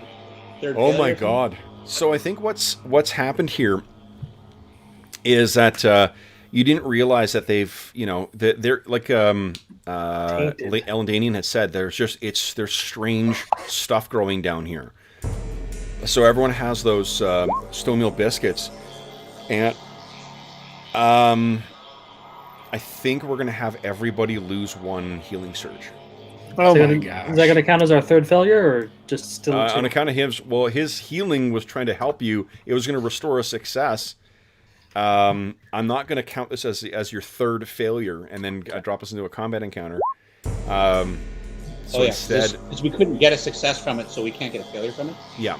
Well, no, you can get a failure. This is the unfortunate thing. Because what it generally does is it'll offset. If you had succeeded on it, what it would have been is it would have taken away one of the failures. In addition to, I would have restored a healing surge to everybody, but just, that's the way the dice go sometime. There's no Good drama effort, in though, it. my friend. Yeah. Yep. So I'm then, kind of curious to see what Gabriel Picard map he has for this down here. So, I mean, it's a good thing either way, right? well, there is. I may. Oh, you may have. No, you were here, Hobbs, when we talked about the different kinds of monsters. There is. The minions, I think, are in the game are easily the most fun kind of monster that they introduced in here. But there is another kind of monster that is a very close second. So, Okay. what do you guys wish to do? You guys have turfed an endurance check, so you don't need to do that again. Now you all get to try a check. Druin's used his skill check for heal. What would you guys like to try next? So I'm wondering, with our endurance, Bergour will slide off his pack and he'll open it up and say, "All right, boys, everything extra you're carrying, it's going in here." What he's basically trying to do is figure out a way to put all the extra, any kind of excess weight, attach it to his backpack, whatever extra we're carrying, to try to make it easier for the other guys to endure, because he's going to be the toughest at enduring. So let's do this. Let's say it's an athletics check, but it's going to be a hard check for you. An individual one, if you succeed, it'll count towards successes, and you'll be the only one to bear the failure. So DC 19, though, for hard. DC 19. All right. Come on. Oh. Yes. Right on the nose. So you have 8 successes. Now, at 8 successes, guys, the athletics checks go to hard. So the athletics checks are 19 now. The endurance stays at 10, and the nature goes to hard, because you're so far down, it is a strange and weird area. Like the way that you would expect nature to respond is just, it's not the case down here, Elandanian. You're seeing creatures that really shouldn't exist. You're seeing, formations of rock that don't exist in nature, that seem anathema to even like your elemental powers. So, who would like to roll next? Yeah. Bergour and Druin have gone, or Druin? I could do something. I'd like to try to remove one of our failures, though. Okay, what are you thinking? With the unnatural landscape that's going around, Nimrod thinks we need to see what's ahead of us, so he's going to try and scout ahead using stealth. Okay, so go ahead and give us. That's a moderate, so DC 13. Whoa. Holy shit. It's one of my highest skills. Go ahead and Nice. take away one of those failures. You are Nice. a little further away from automatically stumbling into something horrible down here. And you've seen tracks. Anyone who's got nature, one of the things about Elandanian as well, I guess, you're probably the one who's seeing either the cast off chitin of strange, almost like hybrid insectoid reptilian creatures. You're seeing tiny insects that seem half ichthyoid and half arachnid. So there's just nature has gone completely crazy down here. You certainly don't want to run into whatever hunts and lives down here. Who would like to try next? We got Elandanian, Kildor, and Zonic. So can I still do something athletic to help, or is all the athletic checks are team things? Well, if you can come up with a good, Bergour came up with a good example of how he was specifically making use of athletics to help everyone else out, and so that's why he was able to use that as a primary skill. If you can come up with something similar, I mean, it can't be the same thing, and also you can't really use the same skill back to back either. So, if you guys have something, if you got something else you could try, Kildor. Well, the problem is my only other good skill really is athletics, so. Is stealth, and we just used that. Yeah. I have one thing I could potentially do, Jeff. Yeah. Okay. Go ahead. I'm not great at it, but I could try to see, using my knowledge of nature, if there are any types of fungus or anything that we can use as handholds that are actually really strong and will help us actually make our way down without slipping. We can all kind of grab onto. Mm-hmm. Or maybe they're you put them on and they're like tackified gloves, like they make your hands sticky. Right. Yeah. Right. We all stick them on, and then we can actually climb way down a little bit more easily. Mm-hmm. Yeah, that's a good idea. So at this depth, it is a DC 19. Okay. So like I said, I'm not great at it, but we'll see what happens. Okay. Nope. Okay. So, however, that lead brings us down to just Kildor. So, you guys could make just Kildor. You can pass and just have a, or an Elandanian. You got an action or a skill you could, or a chance you could try and use a skill as well. Has anyone used perception yet in this pass? I don't think so. Anyone good at perception? Perception is a DC 13. I've already acted, so. I mean, not great, no. I have a +5 at it. I could. Yeah. Cool. Go ahead. What were you going to say, Jeff? Well, I was going to say maybe I could use my athletics and to climb ahead of a dangerous path and basically map it out like the way a climber would. Yeah. So we'll put that. It's going to be hard at this point. So if Kildor's taking point, DC 19, but the failure will only be borne by you if you fail, and a success will count towards the group success. So here we go. Come on. Here we go. Oh, Nice. yeah. Nice. Excellent. All right. So Awesome. that brings us to Elandanian. If you have something you would like to try yourself, or we go to a group endurance check, DC 10. But Zonic is looking pretty ragged at this point. Yep. Yeah, and I can't use nature again, right? You have not used it this pass, and I don't think. Oh, Zonic used natures. You can't use that. Yeah, Zonic Yeah. used it. Yeah. Yeah. So Yeah. You can use perception. yeah, I know. We're getting close. Yeah. Yeah, I mean, but if I can find a decent path, I am used to helping lead people around. So let's try this perception thing, guys. Cool. Go. The one that home with the Oh, stone. I'm wrong. It's only is it a +5 or a +2? I don't know. It doesn't matter, right? We'll see. Nat It one. matters. It doesn't matter when you roll a nat 1. So Right. Nat one. Exactly. Mm. Turns out it wasn't a +5 or a +2. It was a +3. So There you pretty go. close, Hobbs. All right. So, Well, what I'd almost like made you it, guys. guys. This is what you guys are making your way through. Is basically you are having to fight your way up the path. Then you guys all confirm this stuff with your magics and whatever else. There is a river, basically a small little passageway that you need to fight against the current of this underground. It's not a full river, but it's like a water flow. And what you guys will need is I need each of you to make a roll of 1d20 +5, and tell me if you hit or exceed your fortitude. Did not. Anyone tell me if you hit yourself. Ooh. Yeah. Oh, another nat 1. Jesus. No, that's great. That Oh, it is good. Yeah, you don't want to hit yourself. I'm making you make attacks on yourself. Oh, I see. All right, I hit myself. Okay.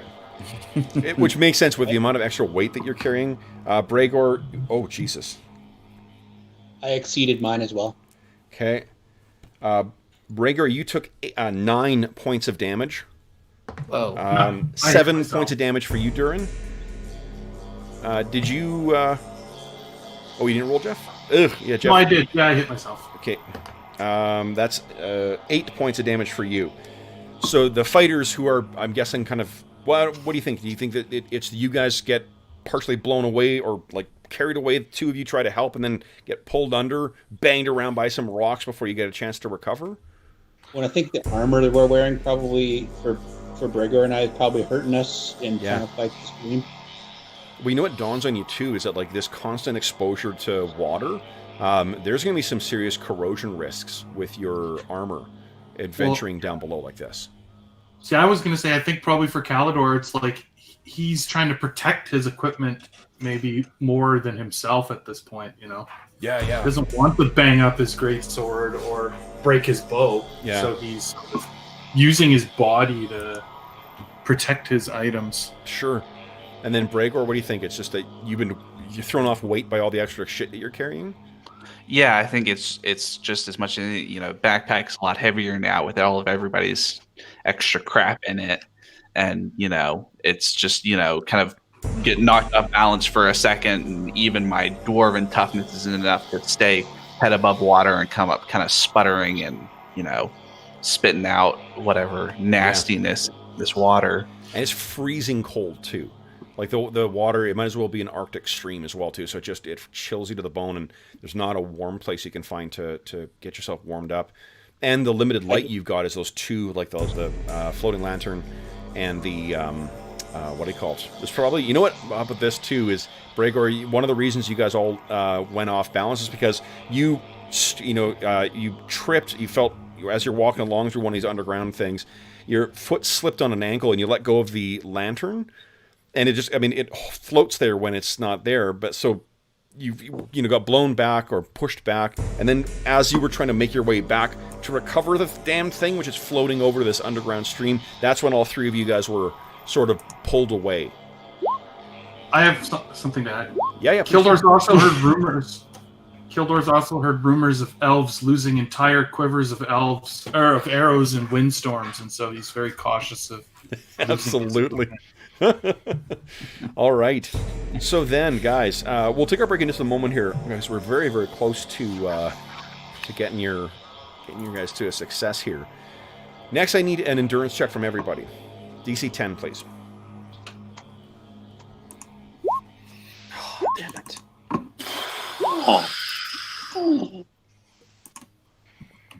One, two. I want one person to roll. I know. Yeah, Kildor. Yes! Hey! So you guys get a Building up some success, drama. and it looks like only Nimrod is down a healing surge. Okay. Still. So then, guys, you need 2 more successes. Each failure at this point is going to be pretty severe, similar to what you just went through. Who would like to make the next? Who's got a idea for the next skill roll? I have an idea and a really high Arcana check, so maybe. Cool.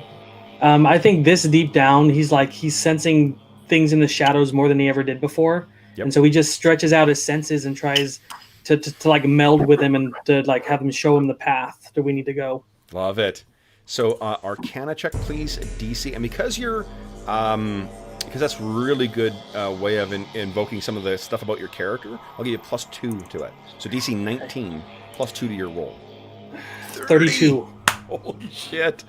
All right. So yeah, Nimrod almost becomes translucent. As the shadows envelop him, you can almost not see him any longer. You guys have 11 successes and 3 failures. Who's got an idea for the next one? I was actually thinking of trying to do a secondary skill again, so we can do heal twice. Yep. And it still sets at DC 13, so the difficulty doesn't get higher for heal. Okay. Except that John just used a freaking awesome roll, so I'll probably get a shit roll. Sorry. That's right. But so I don't know if this is possible, but Druin's gonna just so when he can use his healing ability, like healing to generate a healing surge in someone. Yep.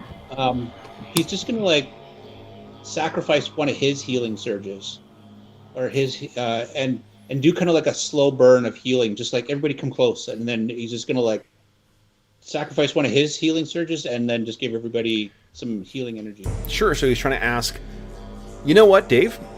Is your religion better than your heal?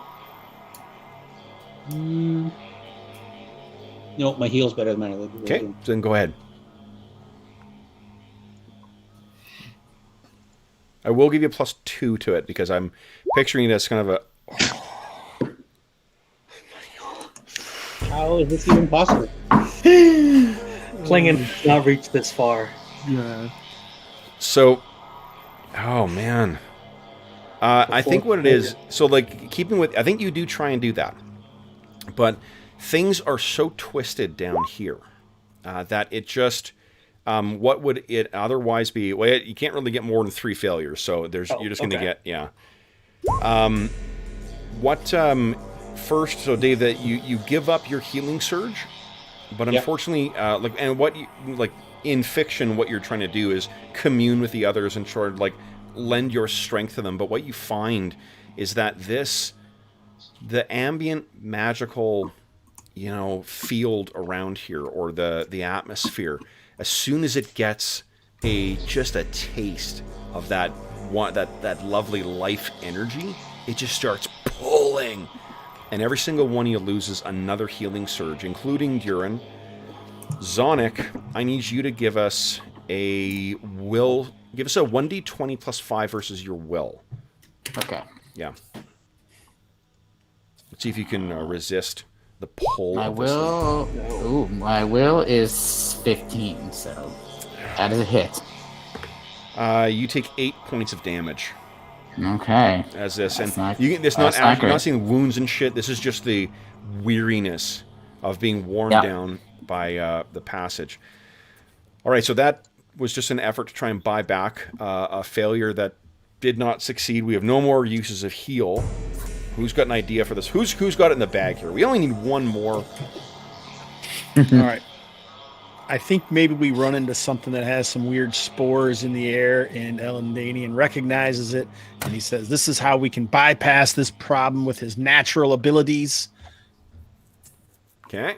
So this would be an DC easy 19 fail. with nature. All right, it's no problem, Nimrod. Bitter scorn, my pal. Here you go. This is how we do it. Oh, dang it! 5. Okay. Jeez. So I think this isn't affecting the whole group. So Elandanian, you find this thing. Hold on, let me check the damage you get single target. What I'd like you to do is give us a 1d20 plus 5 versus your fortitude. Not those spores. Yeah, these are the ones. It'll be perfect for us. Oh, I missed a 5, so I failed. I hit myself. Hit I yourself did 17. anyway. Okay, so what you find is there's a small field of mushrooms, and this cavern is much bigger. So it seems to stretch out, and as you're making your way, you cautiously get close to one. You see this puff of incandescent spores comes out, and it goes on for another, and you're walking your way through this, and at first you're thinking like, yes, this is fine, we can go. And then as the first of the spores hits you, it's kind of like a jellyfish sting, where there's just this fucking like scorching pain that runs down your arm, and you take 5 points of damage before you're able to get yourself out. I don't think I'm affected because I can't change my health either on my token. Oh man, it's an easy way to make an invulnerable character, just have the DM fuck up. There you go. Probably just change it on your character sheet though. All right, you should be able to move it now. All right, so then, Elandanian's nature, you're just in too alien of an environment. Durin's health has led him astray. What are you guys thinking? Kildor, you want to try and push through this last thing? DC 19 athletics check. Or Zonic, you want to reach out with your arcane senses? Who is the bold I'm trying to hero who will lead us home here? Kildor, what do you think? Yeah, Kildor will go for it. He's really anxious to try and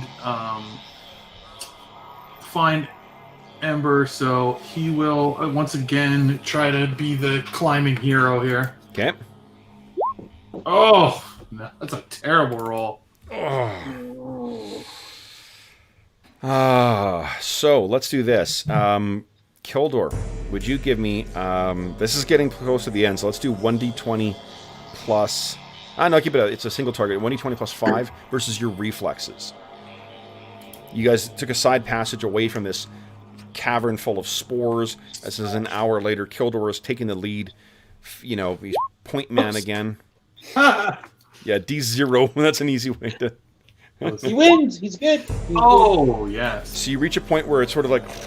It starts rumbling, and you're like, shit, and pull back, and the passageway closes off. You have to double back again. So far, we've had 1, 2, 3 of you guys roll. If you guys want to do a group endurance check as the next, I'm fine with that. Just try and push your way through. Yeah, I just fear for Zonic wearing himself out. it might happen, but Yeah. It just- We got them. Sonic's Anybody wanna- tough. He'll walk till he dies. And by Anybody that wanna- I mean one of my suggestion Here, is I'm that gonna you guys. I know I'm carrying all Well, this extra. So let me quickly template. add in, guys. If during this one of you wants to take a -2 to your roll, you can add +2 to somebody else's. I'll take a -2 and give it to Zonic. that's great. And Arlen, sorry, what were you Okay. saying? I didn't mean to interrupt you there. I was gonna suggest that maybe all of this, everybody has kind of taken a chance at the lead. Maybe what I could do is go up front and try to use my kind of sense of stone and rock to try to make sure that the way is not gonna just like crumble underneath us completely, sort of. Almost like this picture in the center where we've got this guy leaping over the chasm that seems to have opened up underneath him. Yeah. That I can use my dwarven dungeoneering senses to try to get one of our failures away, or maybe perception. I don't know. Why don't, That might be- why don't we treat it just like dungeoneering? If you succeed on a DC 13 dungeoneering, it'll give +4 to everybody's endurance check. Awesome. That sounds like Right. the thing to do. Okay. All right, dungeoneering, 50-50. There we go. Everybody gets +4. Bergour, you think you found the way. So, guys, let's do the last one here. Endurance check. Hopefully this is the last one. I needed it. I calculated my 4 in there, so Jesus. one. So, Elandin, I think the effect of those spores is just still hanging pretty heavily on you. You lose one more healing surge in the course of this. But, guys, let's just... we'll take our break in a moment here. Let me show you... where Guys, we're I think I walking. see. I feel invigorated, finding the way forward. We're gonna make it. I think, maybe, hopefully. Zonic, I'm not so sure about you, but everybody else. That's okay. I got Zonic. We got this. yeah. The shadows have embraced Nimrod and refueled his endurance, so he's pushing ahead. Okay. Oh, whoops. One more. Oh, 1 second here. I think I got Yeah, the it makes sense. Druin got like a low roll because he's like actually aiding Zonic, and Zonic, you're exhausted. You have no points No left. surges so- left. Yeah. Who needs a long rest? I do. Okay. Like one of the just from a mechanical perspective, like one of the things that that was challenging for running like a long-term 4E game is that because of the way that like how durable characters can be, to get the sort of walking wounded feel, you do need to like stack a lot of encounters, back to back to back to back to make the desperation. It still can be a lot of fun even if you have all your stuff, but this kind of thing was my favorite kind of 4th edition adventure, where you get to the end and you're coming up on the boss and you're just like, fuck, like I'm almost out of healing surges. I've used up a daily or two, but as you guys stumble out into this cavern, let me bring you over here, guys. And then let me shift ping you over. Shite. What you can see, I think, Kildor, we were saying that you were taking point.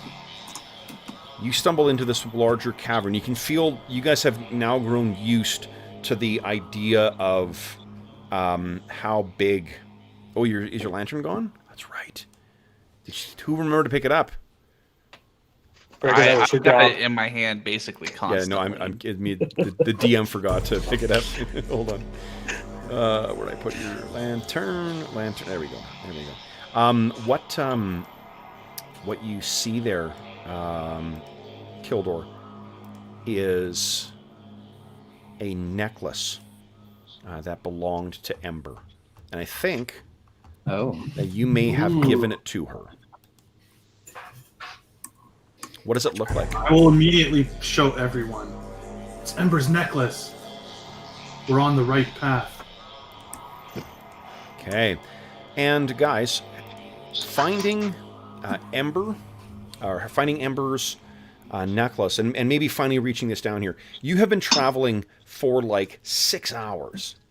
You think maybe it's been a day. You're not hungry because of those. Well, I guess you are because they were off.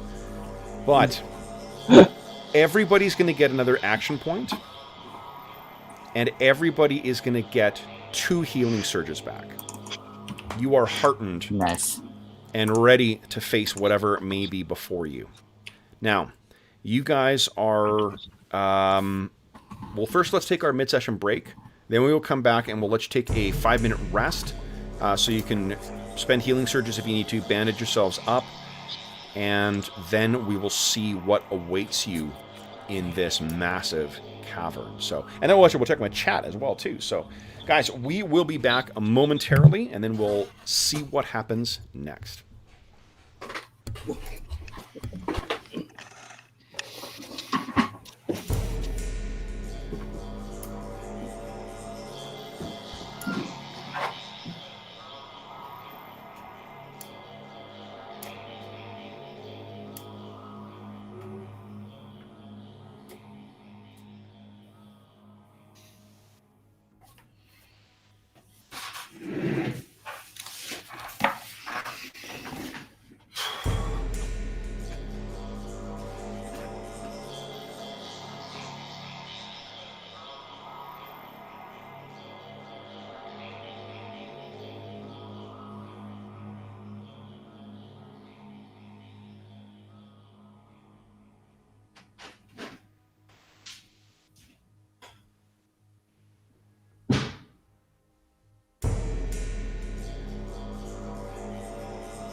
It's starting to get really good. I may have prejudged 4th edition too harshly. Yeah.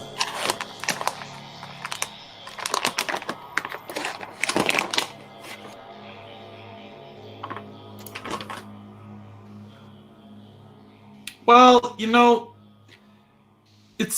I think there's a lot of role-playing games out there that it really matters who's running it and who you're playing with, I think. Some of them play so much easier or run so much easier than others, so it's like that's why they become such a go-to, but like sometimes some of the ones that are just a little trickier to get set up or running right, can be a little harder to get into. All right.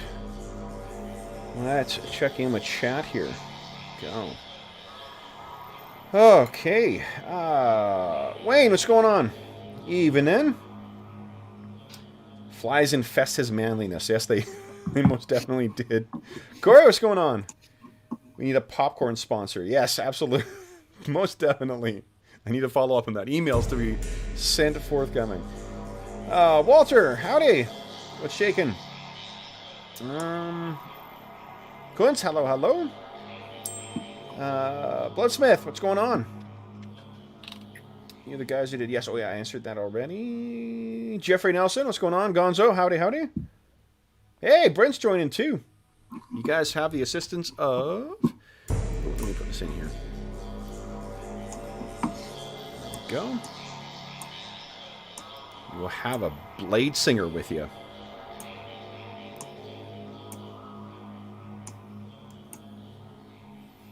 Okay, let's see if Brent can figure it out. Not 3 levels behind. No, it's negative We 3. We're all level 1 there, Brent. You're good to go. Okay. Evening, Brent. Oh, you're muted in the meet, but you need to unmute yourself. Oh, there we go. How's There you that? go. Good. How are you Perfect. guys? Good. Okay. Now hold on. Let's see who else here. Unimportant Hero, what's going on? Howdy. Welcome back. Watch him splash. Yes. Okay. Let's see. So I'll have to go through this chat afterwards. There's a lot of stuff. Crumb, what's going on? Howdy. Oh, nice. Dawn Station. Come on, guys. You can do it. Stallion, sorry. Let's see here. Lots of... Yeah, geez. Oh, my goodness. Guys, that's terrific. Oh, my gosh. So much great chat going on. Well, welcome, everybody. Thank you so much for joining us. Unleash the Fang Dragon. Damn right. So, It's a one-shot. As you guys are taking a... so, Brent, you should have... Let me just adjust your character sheet here so that you have access to it. And you might want to pull up... If you haven't printed it, Brent, you might want to pull up the character sheet. You should fit on 1 page. Yeah, I got him. Oh, great. Okay, so there you go. So you should have access to your character and your token now. There you go. There's Kradik. Let me turn this off here. Let me just adjust your token. Make sure that you've got access. Come on, thing.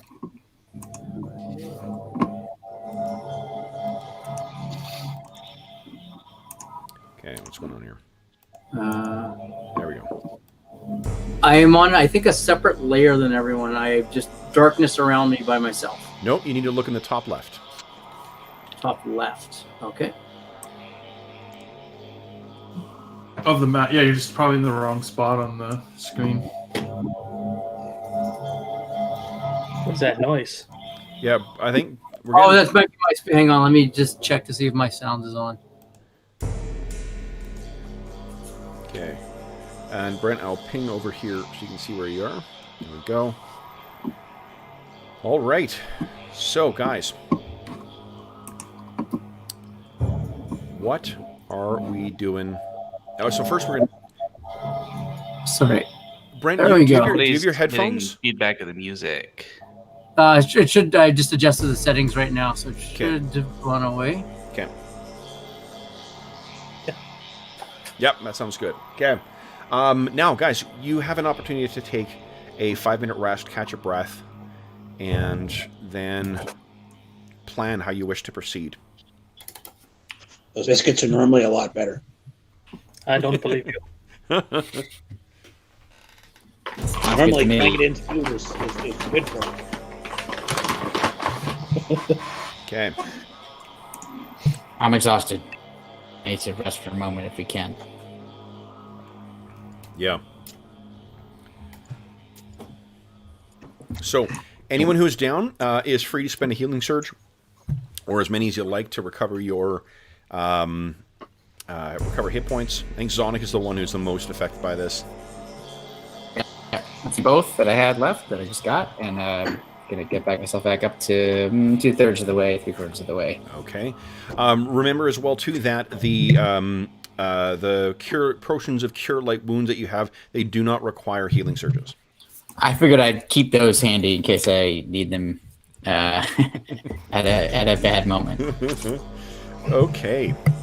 So then, guys, once you guys have had a chance to collect yourselves, to catch your breath, what do you want to do next? This chamber, there are two distinctive things about it. One is that it is about, it is substantially warmer than where you were. This is more akin to a sauna than the cold and damp caverns that you found yourself in. There is also an overwhelmingly pungent odor that just catches in your nose of fish. Oh, goodness. Oh, no. Hey, Kev, I don't actually have access to my token.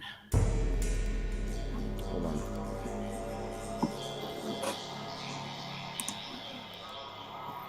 I can see him, but I can't move him. Hit refresh on your thing, Brent, because I think Okay. I've got all the permissions are set for. It should be you controlling him. So Okay. Anything on the map? yep.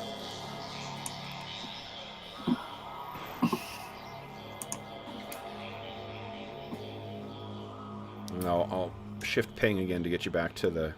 Oh, there we go. Okay, Brent's back. Okay. Oh yeah. Okay. Perfect. I can see Awesome. things now. Okay, no problem. This is Dungeons and Dragons and tech support. So you should have seen the amount we were fucking around with the. Oh, just happened there. There's been comments in the chat about Kev running how to roll 20 because you're always fixing stuff. Yes, I said when the channel gets to 4,000 subs that I'd do a tutorial on Roll20, and we're inching closer to that nice. now. 4,000 subs. Go get your friends, folks. Sign them up. Yeah. I mean, Hobbs has done a terrific series of Roll20 tutorials too. I shared them on. Actually, someone contacted me recently on directly on Discord, and I sent them your way, Hobbs. Thanks, buddy. Wow. Oh, of course. Well, thanks for putting together those videos. They're pretty awesome. So then, guys, why don't we do this? Let's have everyone click on their token, and everyone click on initiative, and let's start moving ourselves down slowly.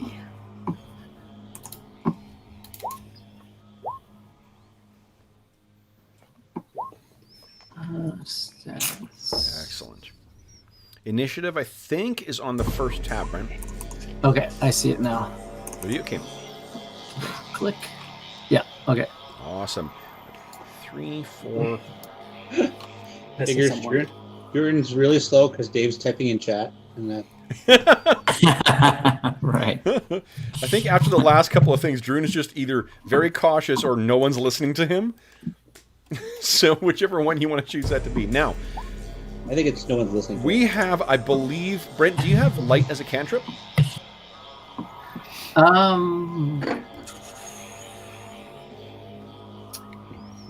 No. Hmm. Ghost sound, mage hand, prestidigitation. What kind of son of a Pretty much bitch? all of them, but like What son of a bitch DM puts reduces, knows there's going to be an underground thing and then limits. So that means we have 2 available light cantrips, and we have the lantern. Where do you want the light spells to be at present? It seemed like our previous strategy worked pretty well. What do you think, everybody? I have my Bergour and Druin. Well, Bergour seems to have the lantern now. Yeah. Well, I'll definitely put it on Druin because I think that makes sense. Okay. So I'll put mine on hidden. if we have a lantern, I might. It looks like I don't have any sustaining spells other than Mage Hand, so I could get Mage Hand to hold the lantern. This And just is a in magical my- lantern. Oh, Yeah, this is a floating lantern. It's a. If you okay. check, Well, never mind then. yeah, 0G flashlight. yeah, I think it's in Right. it's in Discord. I think. I'll Yes, it's I'll in do my Discord. light on Kildor. On Although Kildor, Mage okay. Hand has worked really well to move it around. You have to be the last person that's controlling it. Nimrod was kiting around, using actions, throwing bolts, and then moving the lantern. So then Bergour took it away from me. And it is, I guess, the other thing is that moving the lantern with Mage Hand is a minor action as opposed to the move action it requires when you're using its magical ability. Yeah. Oh, Yeah, but it only goes like half as far. Right. With Mage Hand, yeah. Yep. Yeah. It's almost as if the game designers had an idea of how much fun risk-reward decisions are. I think these guys are onto something. I was having fun. I can totally make spooky sounds come out of the walls and stuff wherever we need it. Right. Oh, you guys are about 6 hours travel into the Underdark. The walls have that covered already. All right then, guys. Who would... Zonik, you're up first. What are we doing? I'm going to listen first to see if I hear anything coming from any of these directions. You can hear the sound of a very large open cavern. There's a lot of wind movement, like it's that empty space sound of wind whistling through. When you guys walk out into this area, the ceiling goes up at least 20 feet. Have I mentioned how much fun some of those classic monsters are in 4th edition? Like cloakers, piercers. Yeah. Anyway. Yeah, you didn't have to. No. What is this? I'm having a flashback from 4 months ago in Legacy of the Crystal Shard. 5. Have I already done my light cantrip, or Yeah. something I can do now? Yep, it's on. You may not see it in the light, but Kildor has light coming from him now. Well, actually, Druin, who I was putting it on. Oh, Druin. Yeah, Druin does and Kill. Yeah, both light spells are active right now. So cool. You can all right, great. move. Come closer. I'm going to move a little bit just because I know the rest of the party is probably going to move. 1, 2, 3, 4. I'm just going to get a little bit ahead, not too much. Okay. Assuming my companions are moving ahead with me. I don't think there's anything else I really want to do except here. As my standard action, I will do total defense just in case. I think your standard action was looking around and listening. Oh, okay, yeah, then that's fine. Yeah. So I just will get to hear. And like how precious those extra 2 points of defense will be. Ooh. Kildor, you're up next. What are you doing? Just gonna grip his great sword. Okay, hold on, Brent. Move on your turn. He's gonna follow Connix into the darkness. Okay. Not too far though, because he can't see very well. Yep. Okay. Nimrod. Well, Nimrod starts walking towards the edge of the shadows here, and he gets right against and he reaches his hand out, and the shadows seem to envelop him, and he makes a stealth check. Nice. He's staying in the shadows. Okay. So, he looks illuminated to me. Okay, how about step out there? of the? Yeah, definitely. You know what's awesome is that these maps have giant holes in the floor too. So, I did not know. Elandin, you're up next. What are you doing? What is like a skill check? Is that a standard action? Depends on what you're trying to do. What are you thinking? I want to see if this is like the place where Ember, like if I can pinpoint Ember in this cavern or something. Yeah. Absolutely. You don't need to make a roll. If you sense out your, extend out your actually give us an Arcana check, because there is a potential consequence from failure. What the? I know. Whoa. Yeah. So, that off-putting and jarring sensation that you felt in Ember's room and elsewhere that you've been tracking all the way down here, it is overwhelming at this point. This place is just reverberating with it. But within that, you can feel... You said that Elandin had a connection to Ember as well, too. Is that right? Yeah, he thought they a potential love interest for Elandin, which awesome. Could or may not have been returned from Ember. I don't know. So. What? And I think it also, to play up on it, too, Kildor gave her the locket, so there may have been a bit of a love triangle thing going on there. Jeff's eyes. What? I think what you hear, Elandanian, you knowing that she had a connection to the like the otherworldly as well. You've reached out enough too, because you rolled quite well, and you feel a connection with her, a mystical connection, and then she recoils violently.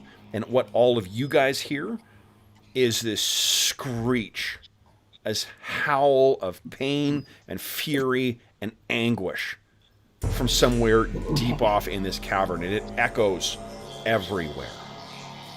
You can also hear Kiltor and Zonic, when you're close to there, since you were listening, there's the sound of, like, gurgling, like roiling water from somewhere up here.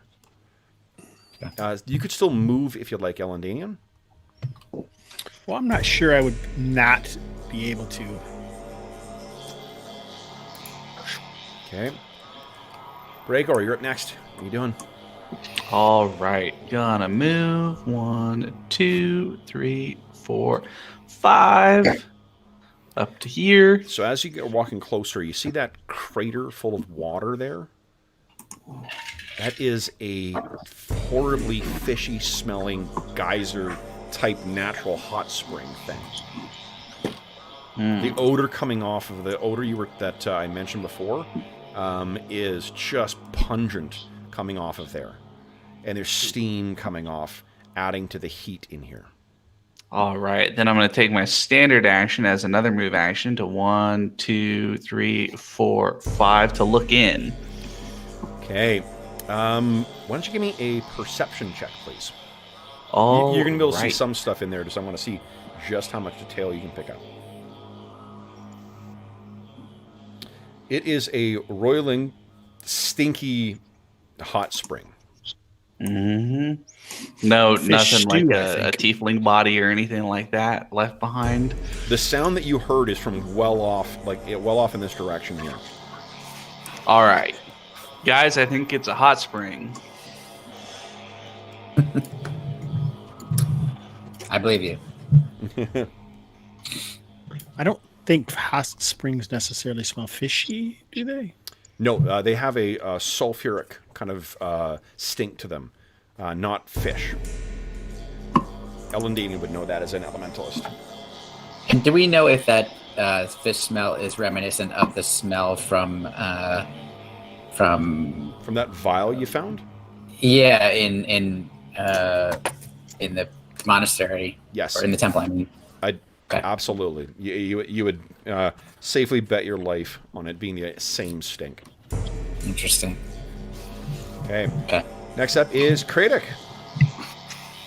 All right, I'm going to move up. Remember, diagonals don't cost double in 4E. All right. So you can feel free. Okay.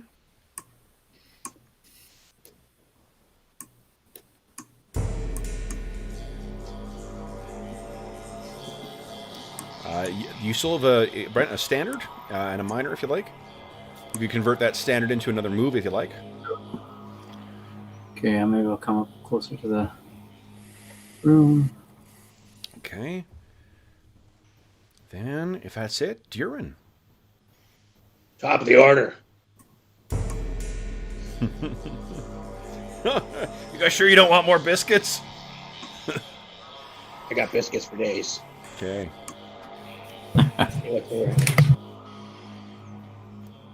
Okay, so Druin, you move forward. You can likewise see that roiling, stinking thing in there. 1, 2, 3, 4, 5. Okay. Smells like fish. Definitely. Thank you, Captain Obvious. All right. Then, top of the round again. Zonic, what are you doing?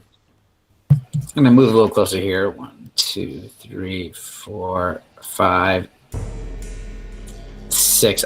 Next to my companion Bergour here, and I want to just take a closer look at this this pool of whatever, whether it's water that's tainted or whatever it is that smells of fish, and close my eyes and reach out with my arcanic senses. Yep.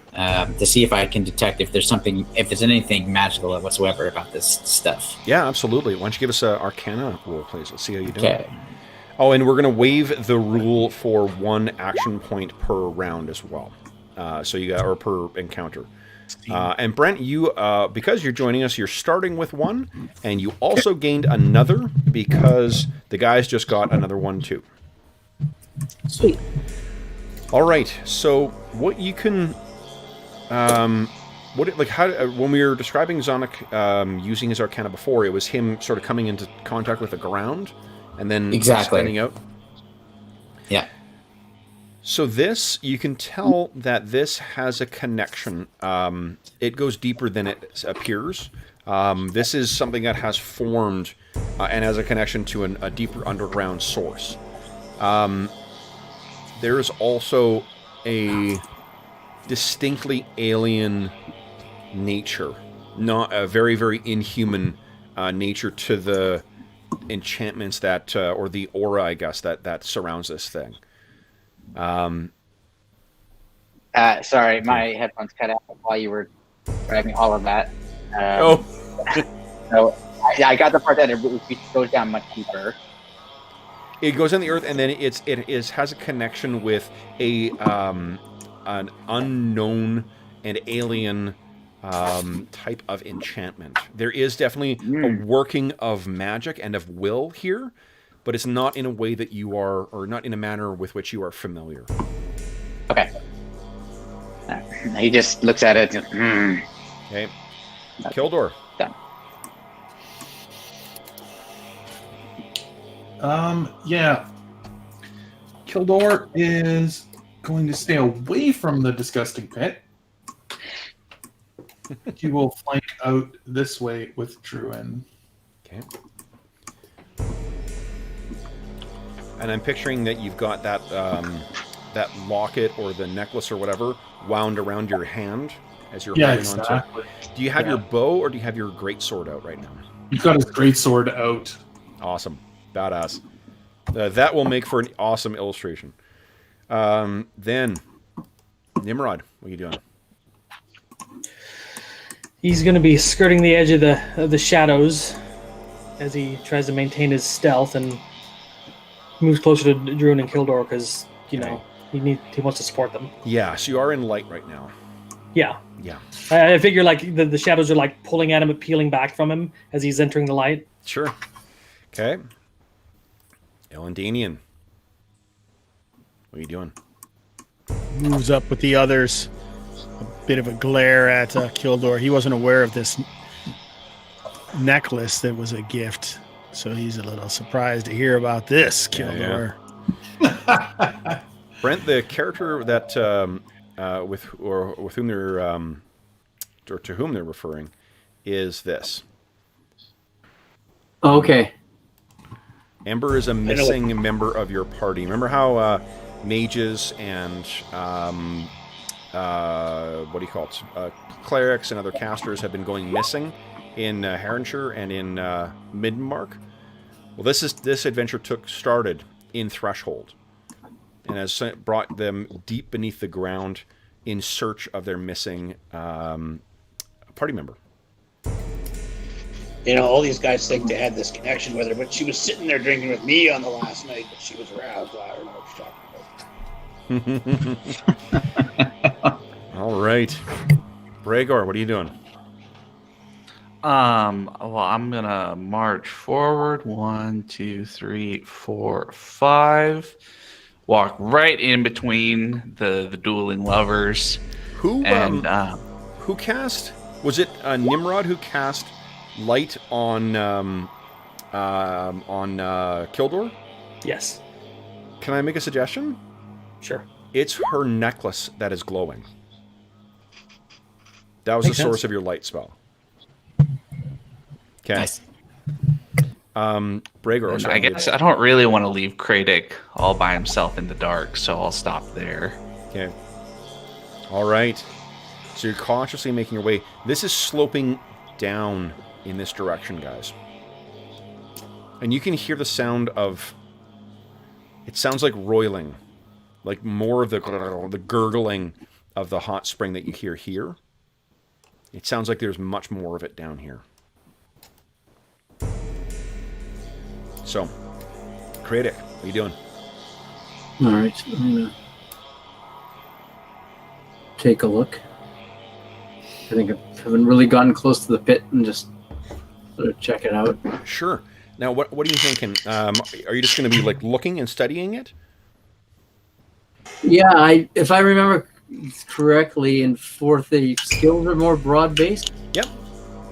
Now, what I don't want to hear is I'm going to use X skill and then go. What I want to hear is what you're doing in fiction and then explain what skill would justify that. All right. I'm going to take a look at the water. Does it appear to be just a normal, natural, or does it appear to have mystical elements to it? That would be, Zonic extended out his arcane power as well. You're free to do that too. So if you want to give me an Arcana roll. Sure, I'll just take a shot here. Yeah, Wow, so nice. a little better. You reach out your arcane senses, and what you can see is there's things like there's the constant kind of bubbling of the hot spring going on, but as you reach out your senses and you hit that same alien, that alien infused aura, what you see is some things that seem like a horrible cross between like a jellyfish and a catfish, complete with tendrils and stuff, but with translucent skin, and only about as big as a catfish as well. Actually, I have no idea how big a catfish is, but about this big. These things begin kind of splashing around to the surface in response, as if you were calling it by extending out your arcane power. Zonic, you see this as well, too. I would, when I realize what they're doing, I withdraw the. Okay. And as soon as you withdraw, they disappear beneath the roiling surface. And then, yes, I will mention to everyone No. That's what's happened. Druin, you're up next. All right. Looks like we're heading this way.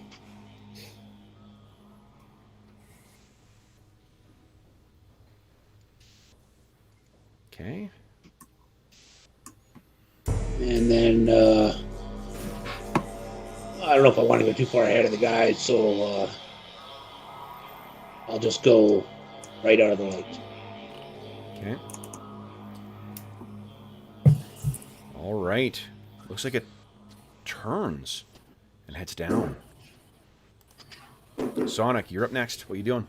I'm basically gonna double move so I can almost catch up with Druin, I think. So I'm gonna go 1, 2, 3, 4, 5, 6, 7, 8, 9, 10, 11, 12. I'm not quite, but here. Okay. That's it. Kildor. What are you doing? Looks like Druin's going that way, so he's not racing. He's more like stalking, and he'll sort of stay out parallel to Druin over here. Okay. And you can picture that it's the two of you as you're walking along from Ember's, necklace, and from Druin's hand axe, slowly pushing back the darkness as you're exposing more of this vast cavern. Nimrod, you're up next. What are you doing? Seeing that everybody's starting to spread out, he starts walking more towards into the light, pulling out his crossbow and using his minor action to load it. Okay. Nice. Elandin, what are you doing?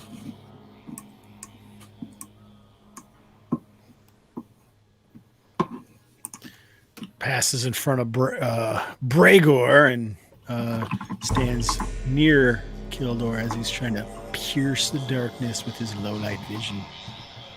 You know what's cool in 4E2 is there's things that are zones. Slot zones are a big part of making it. And anti-magic is one such zone. So I mentioned out of interest. Right. Okay. Bergour, You're up next. What are you doing? All right. 1, 2, 3, 4, 5. I'll move a little further with my standard.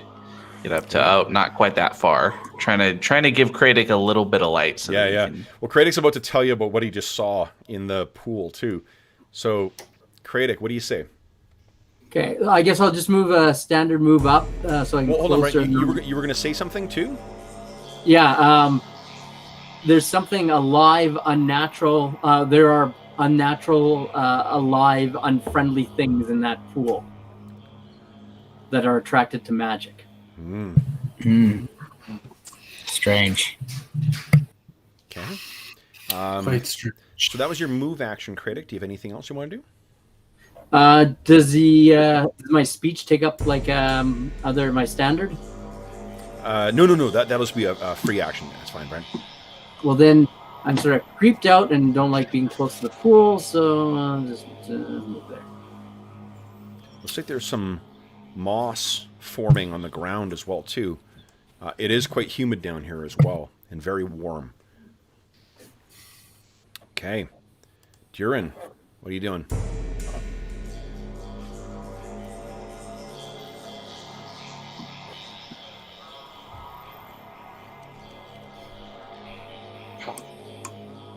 Going into the moss. Stomp. Going in, boys. Stupid moss. I'm out of the moss. Right. It's more like I'm just gonna scout out the front here. Okay, Sonic, you're up next. What are you doing? I'm gonna move up a little bit. 1, 2, Okay. 6, and then I want to listen to see if we hear that scream. Okay, again. so you move carefully Bergour. forward. This cavern is much bigger. This has got to be at least 100 feet across. And you can hear the sound of maybe 50 feet ahead, between 50 and 100 feet ahead, there is a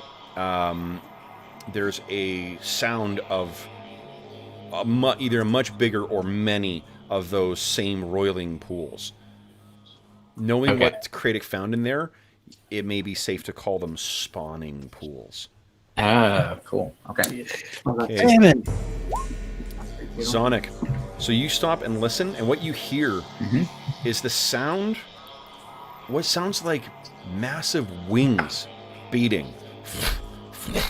And then the sound of something heavy hitting, and you hear the sound of stone crashing to the ground. And that's about maybe 50 feet up ahead. Maybe more than that, 150, 100 or so. You know, we were kidding about the Fang Dragon thing, right? Yeah. Were we? Were we? We were. Would be a pretty interesting way of both introducing a Fang Dragon for the first time and killing the entire party at the same time. Right. Kev giveth and Kev taketh away? Is that how All right, that's all I do.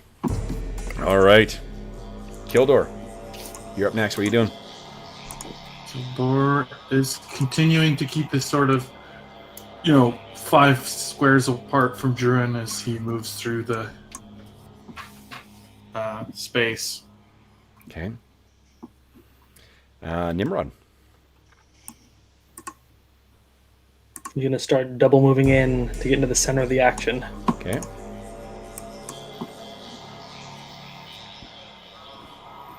Elandin. Elandin strides forward and cracks his stone staff against the floor. Ember! Ember! Nice. And you guys can hear it echo out. Ember, burr, burr, burr, burr. No doubt further out into this cavern and then deep down. Bergour. All right. 1, 2, 3, 4, 5. Which direction was the? I guess Knox is the one, or Zonic is the one who heard. You guys kinda all this heard that. way. The sound of that, like, imagine a chunk of stone, like a really big size, like 2 foot thick stalactite, falling from the height of 80 feet to the ground. That's the sound that you guys heard. All right, then 1, 2, 3, 4. Puts me up here. Okay. You see the side of another, very similar to the creche, if you will, that horror creche that you found that spawning pool in. The edge goes up just like the other here. Kradik, what are you doing? I'm gonna move up and put myself in the middle of everyone here. Okay. Stay in the light. Awesome. Then, Durin.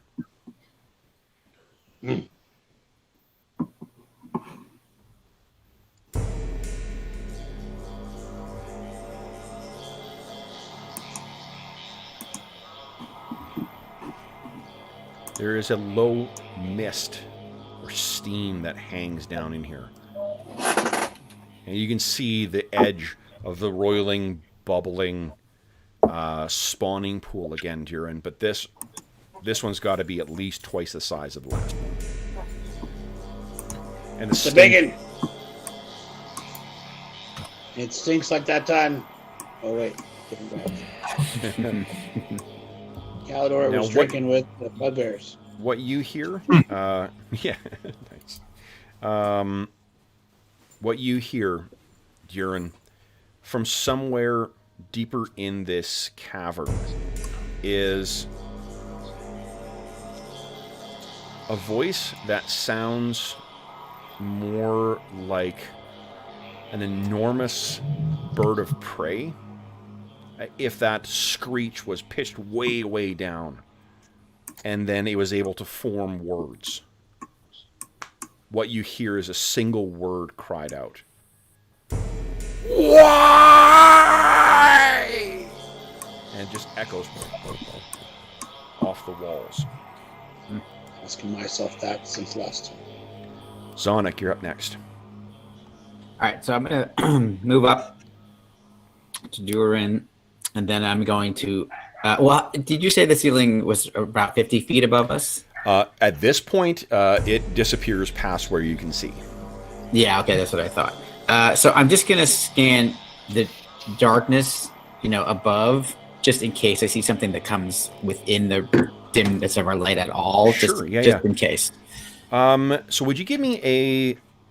You're not actively using it, so the difficulty is going to be quite hard, but give me an Arcana check right now. I think... Oh, okay. Instinctively, you would be reaching up. Yeah, trying to sense beyond my actual eyesight. Yeah. Okay, here we go. 24. Ember's up there.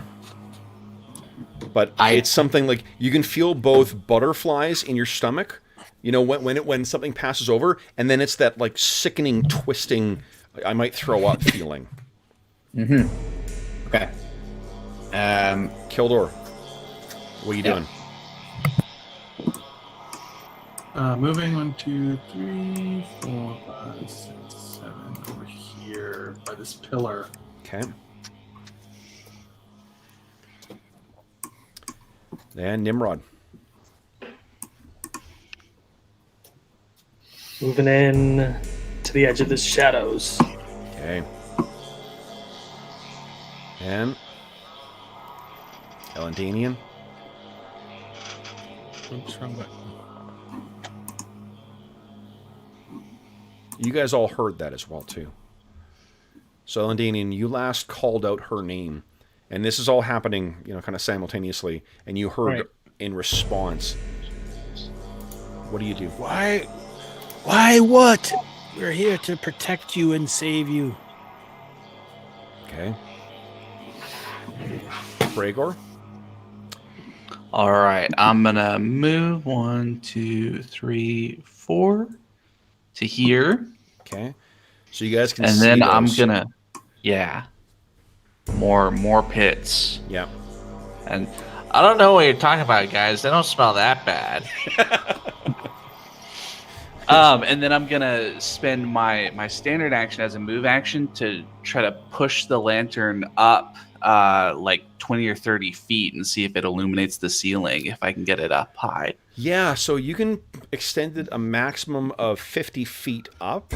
Yeah, and then it'll light another 50 feet or so. Yeah, so you extend it all the way up. I think you can begin to see the tips, and the ceiling is full of stalactites. All right. I'll bring it down next turn. Sure. Kradik, you're up next. Move myself up.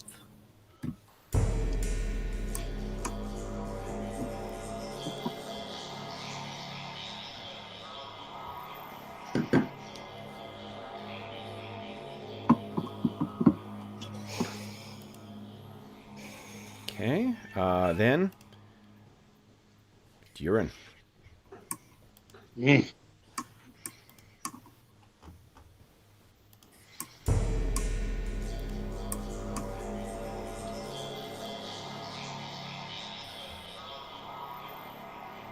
Okay. And I'm just going to delay to see if the DM is doing something, because he said okay. That's not metagaming at all. No, if I move too soon, Kev will be like, no, go back. Are you doing something, Kev? Or are you... Okay. What are you talking about? I don't know what you mean. Okay. I just cackled myself and smiled, Yeah, you know. said okay, and then all of a sudden you were like hyper-focused on something. So I'm like, all right, so do I stop here? Do I... Guys, maybe I'm tracking something on eBay. Come on. Oh yeah, that's what it is. 4E player handbooks for all the players. All right. So, guys, Druin, you're the one who goes furthest forward there. So I think you are the one that first sees this. There is a mote of purplish light. And it seems vaguely familiar because you've seen when Ember works her magics. In the same way that Zonix magic missiles have that distinctive reddish cast to them, and that Elanions has that like rocky whatever else. Hers has a smoky purple quality to it. But what you see, slowly this mote extends out into a glow that reveals something. And what is standing there, hunched over, is this, guys.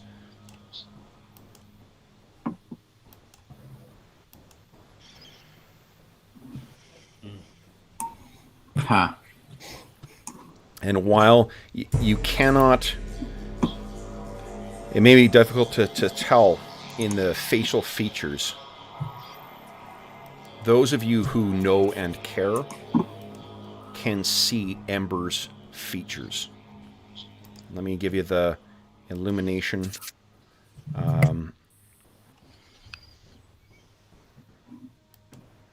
Yeah, so I still had like 2 moves left, but I stopped there just strategically, one more light. Yeah. But maybe I'll say more. It was thematically or story-wise. He gets to about that point, and that's when he catches a glimpse, and he just kind of freezes. Yeah, and she is misformed, and like at the time when she is her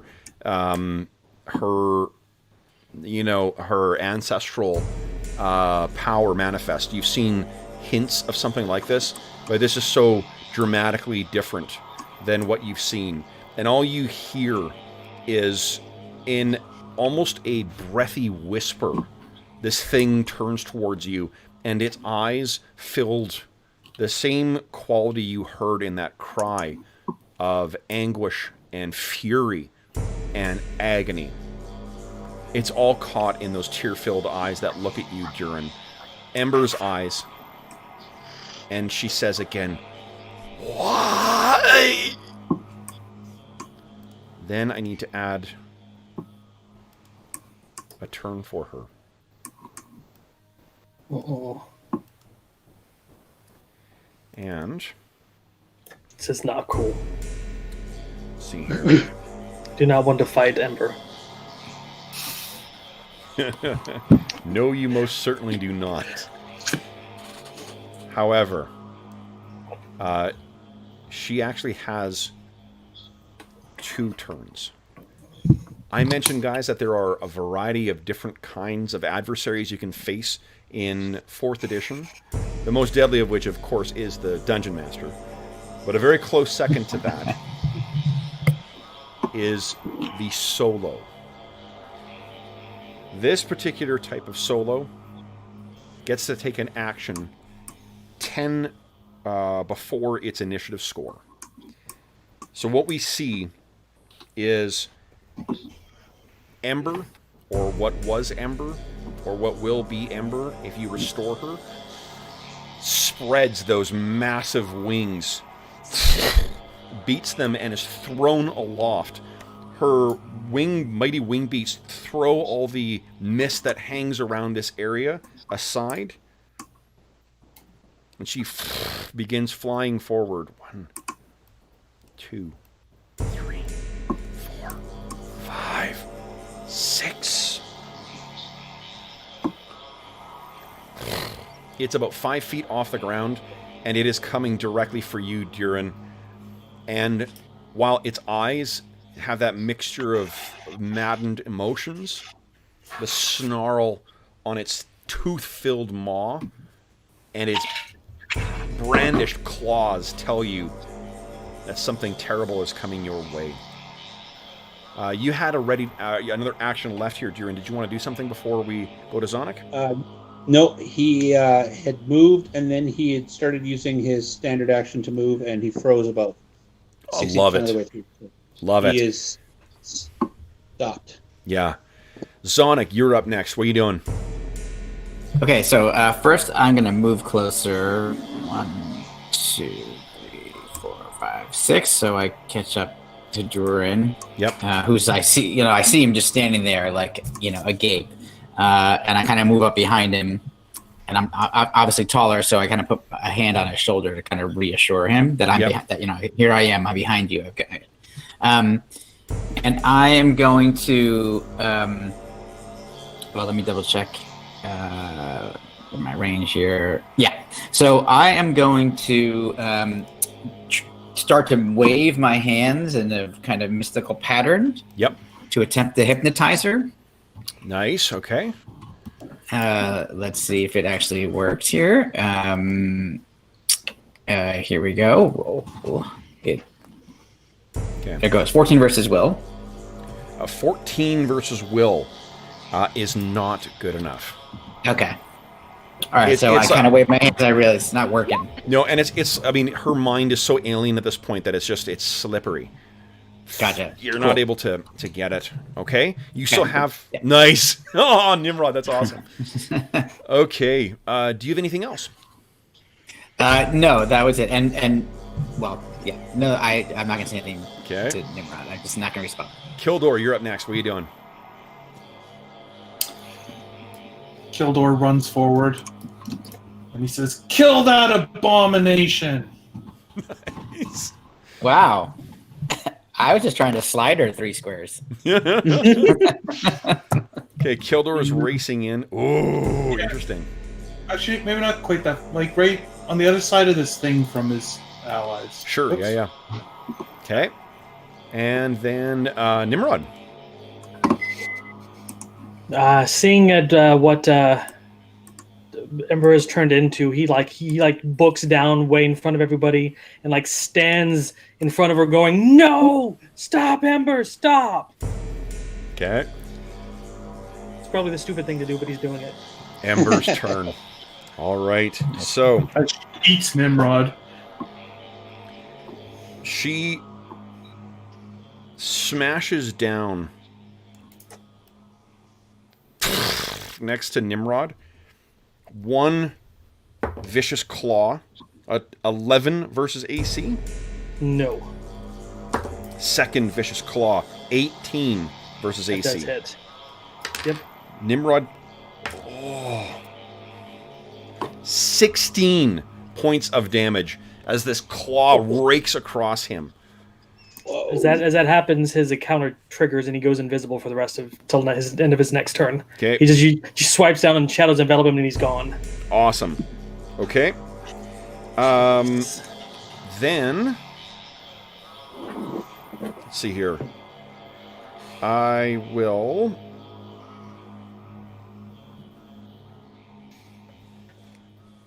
Now he knows for certain she's Yeah. got to be taken down. So I couldn't role playing wise have him attack her without knowing. So Oh, for sure. No, that makes...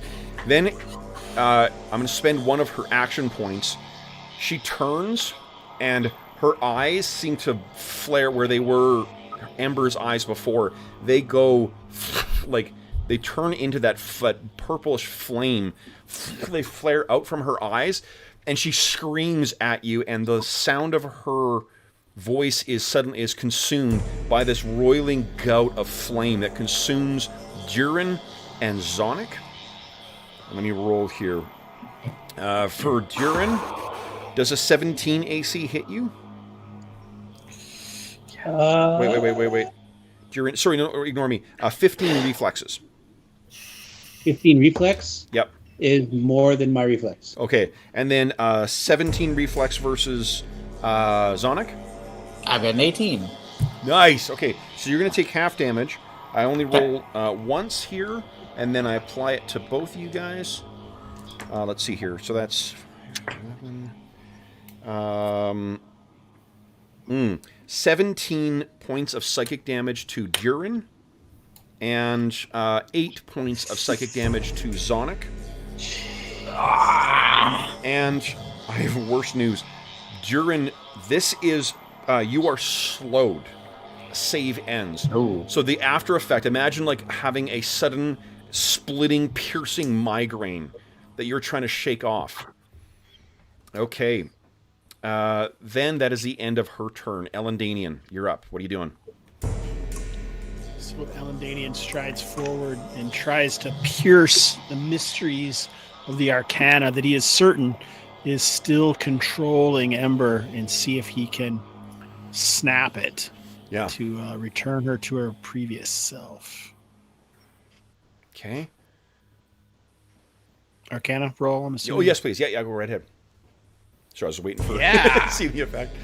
Okay, so what you can see... you're going to be entering a mindscape here. There's always been a bit of a psychic element to Ember's magic in any event. And I think what you very briefly see is...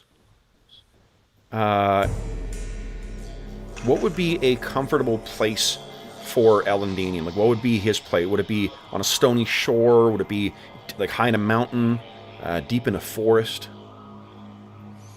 I think he has tried to shift to the local stuff as apart from what he once was, but there is a garden of stone sculptures in Threshold that he's become very fond of. It's in the Elder Ward, actually. There's a ring of stones that's in the Elder Ward. So you're standing there, and there's not the sounds of the cities that you've become so accustomed to, that you've become so comfortable with, and you hear almost like a broken version of Ember's voice.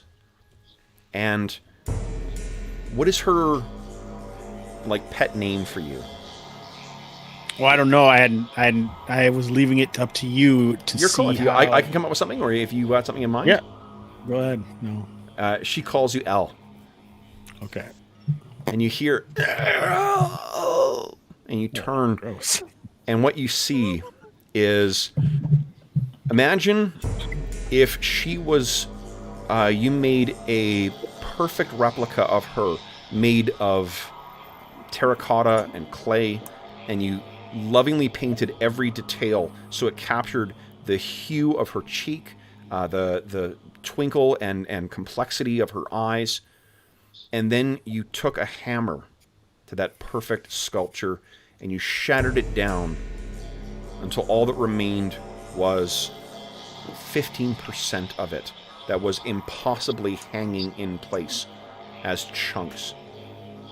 She steps towards you, and you can see more and more bits of her are crumbling, and you can see that she is unable to form words because half of her face is gone. and all you see really is the one eye. And then you snap back to where you are. You still have a move action and a minor if you choose. And you have action points. I did move. Oh, did you? Okay. Yeah. So it feels like there is some bit that's left, even if it is only this eye, but I don't sense any connection. Is there anything that I can do to halt that or hold it? This is magic unlike you've ever seen. What you do So all I have left is minor. Oh, go ahead. Sorry. Yeah, you just have a minor, or you can spend an action point to take a standard action. I'll just yell out to the others that we're losing her. Someone do something. Okay, yeah, love it. Love it. Bergour, what are you doing?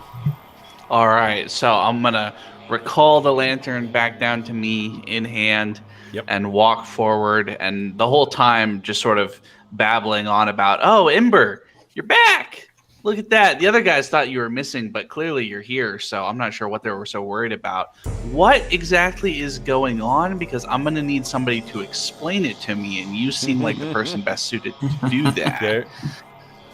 And then I'm gonna leave the lantern floating where I am and pull out my axe as a minor action and say, good. I'm really sorry about what's gonna happen next. But if you don't explain to me what's happening, then the axe comes out. Kradik, you're up next. What are you doing? Kradik sort of torn. He sees how she's torn into his companion and is I don't know, he feels compelled to like respond. But seeing that everyone's still trying to talk her down, he resists the urge to defend everyone and just sort of moves. Okay. Okay, so he moves to flank. Druin. So the lingering effect of this psychic blast of hers has you just... so you're slowed, which means you got a movement of 2. You can still take actions and shit like that. It's just that you can't move more than 2 right now. Okay. So what happens if I try to use the healing word on somebody and they don't have a healing surge? Then they're not a viable target. Okay. Yeah. And would they I can't know that? get just the rolled healing without the healing surge? No, you need to be able to have their body is so exhausted and tapped out that they're just, Okay. So I think Sonic doesn't have any blue bars there, so I'm guessing he's no. I have no surges left. That is correct. He does have a potion. I'm going to be doing the potion. Don't worry. Yeah. So, so as a minor, I'm going to take one of my healing surges, my Dwarven Resilience. Yep. And add 7 hit points to myself. And then I am going to go full defensive. Okay. And position myself here. So hopefully if she moves forward to attack me again, she'll also be in range for Bergour. Okay. All right, then. On a 26, having this gnomish fella disappear, she leaps into the air and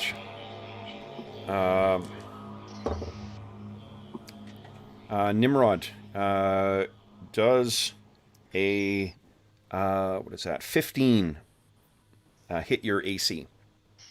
Exactly. So she's lashing out with her claws as she goes along. You take 11 more damage. Well, that kills me. No, it drops you to 0. So you're at 0 right now. You are potentially... So that's then 2, 3... Whoopsies. 4, 5... And well, she can't land on you. I'll put it right here. 6. So, you guys can take attacks of opportunity on her if you'd like. Hell, So can Nimrod too. You would have had an attack of opportunity if you would have done that. At that point, he would have done that. Yeah. Yeah. Go ahead, and make your roll.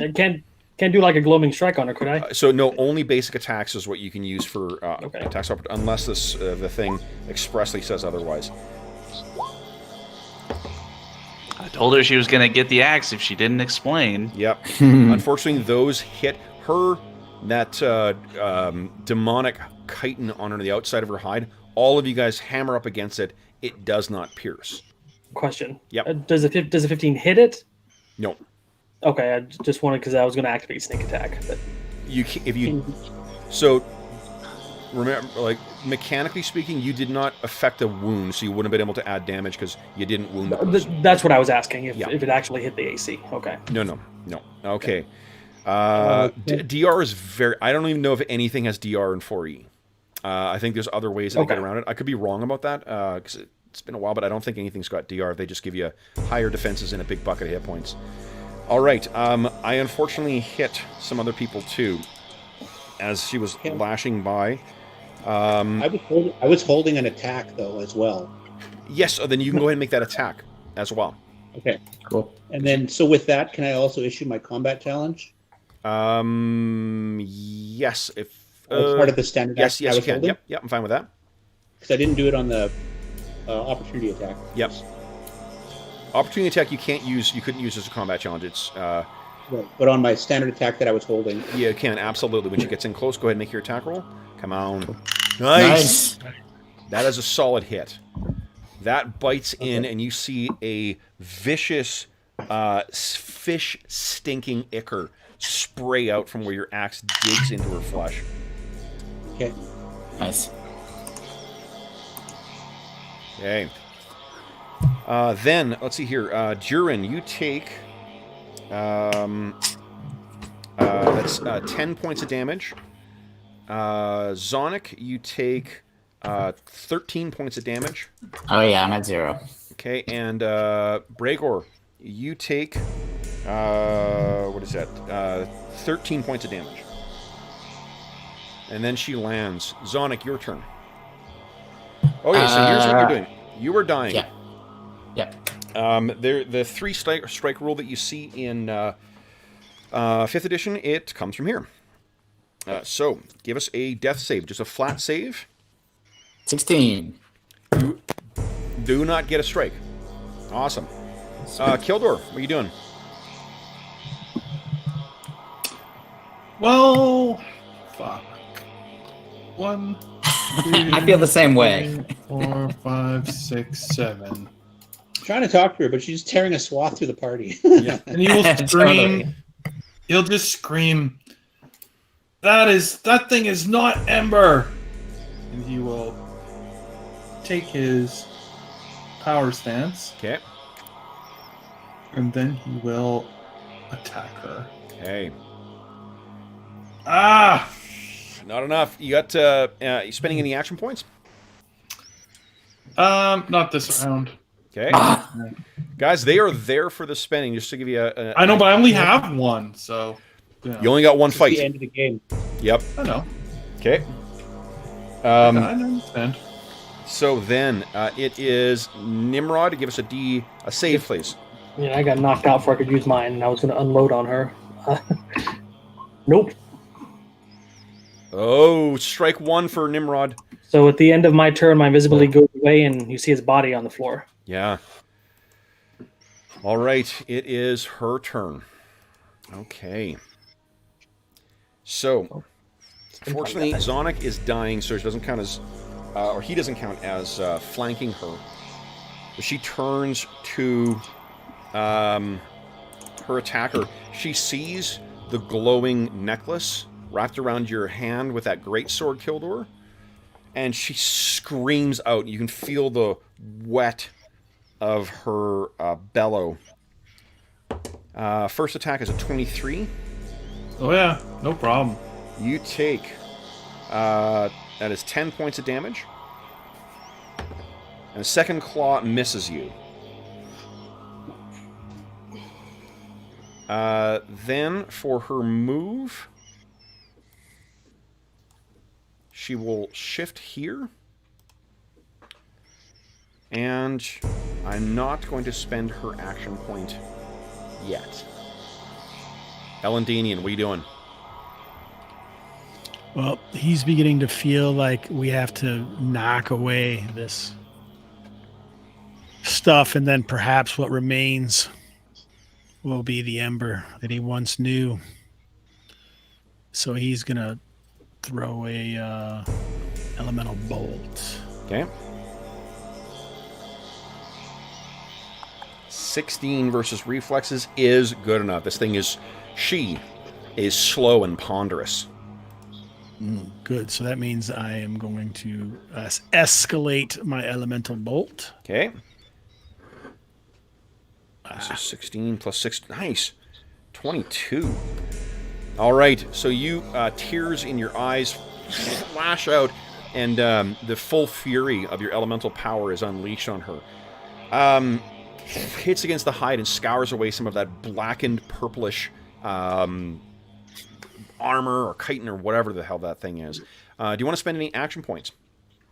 So don't I get another attack as well? Nope, because you need to target different targets. It says you can make one additional target triggering your attack. One additional target of the triggering. Oh, There's only okay. one target. Yeah, you don't get to make a second attack on her. Oh, all right. Yeah, sure. I'll do it again. Okay. So spend your action point. Miss though, probably. Yeah, that's not quite good enough. Slow and ponderous, not quite that slow. Next is Bergour. What are you doing? How does moving through threatened squares work? Like, basically, if I move up, do I have to move to here, or could I move around along to over here? So, 1 second here. So, let's see here. The phrasing on opportunity attack is, don't do it, Kev will hurt you. Wait, hold on. Don't go between you and the cliffside, because Kev will just push you in the wall.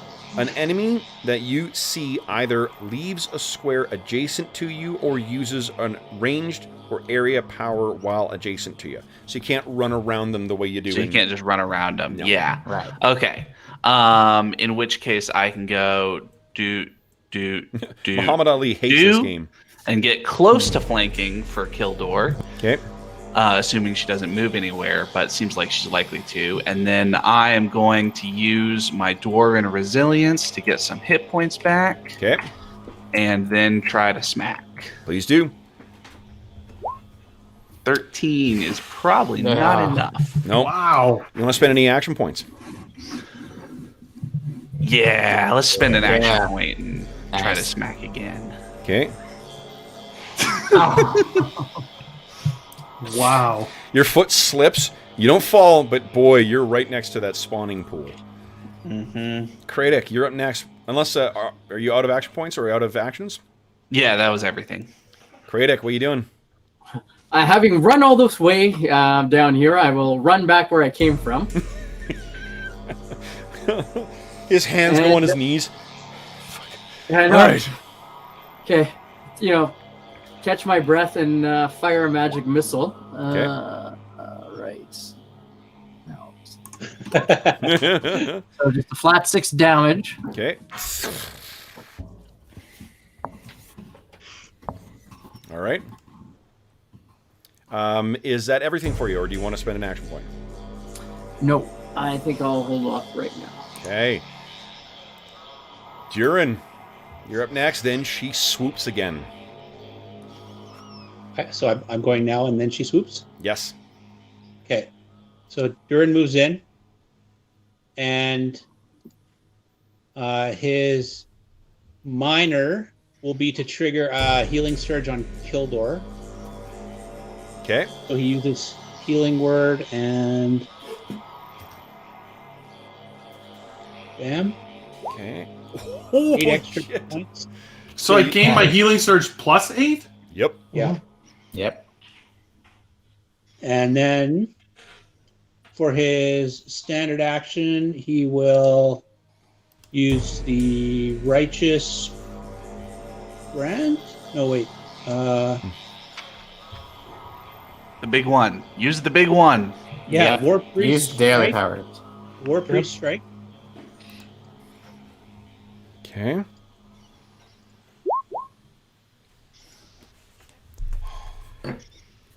16. It's not good. Do you have anything that grants a +1? Well, you have those gauntlets, don't you? Are you Wait. factoring those in? That's the damage, not to hit. Oh, I thought they had a maybe plus to hit. maybe Druin charged when he went up there. Couldn't have used a war priest. Couldn't use war. Have to use basic Oh, attack right. with it. Yeah. Dang.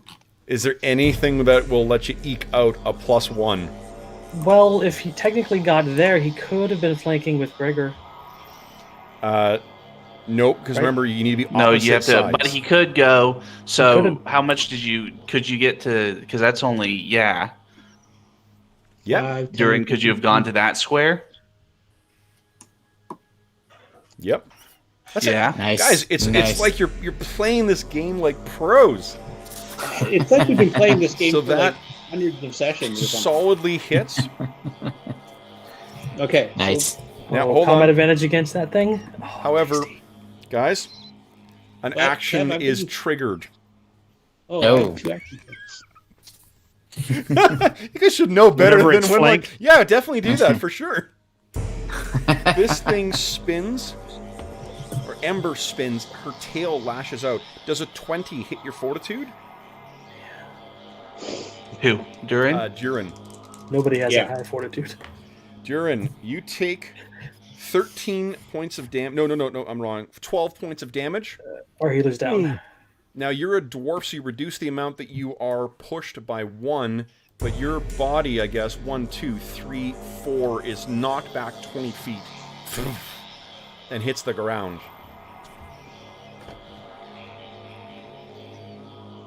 Next up is Ember. Oh, right.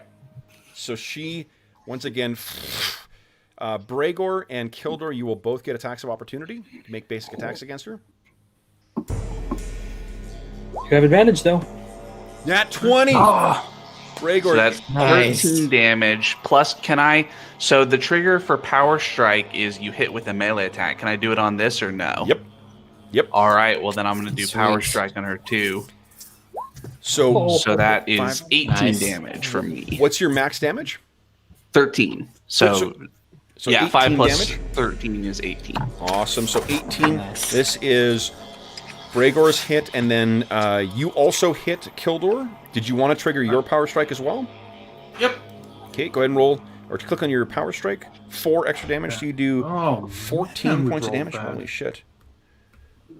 All right. She's very close to being bloodied. So against Kildor, let's see here. Fucking 19, shit. Kildor, you take 14 points of damage from as she's basically like stumbling and swooping. She batters past you, sinking those 4-inch claws into you at 1, 2, 3, 4, 5, 6. So she'll land there. Elandin and Kratik, you both get to make a basic attack against her if you want to. Yeah. Let's go with that.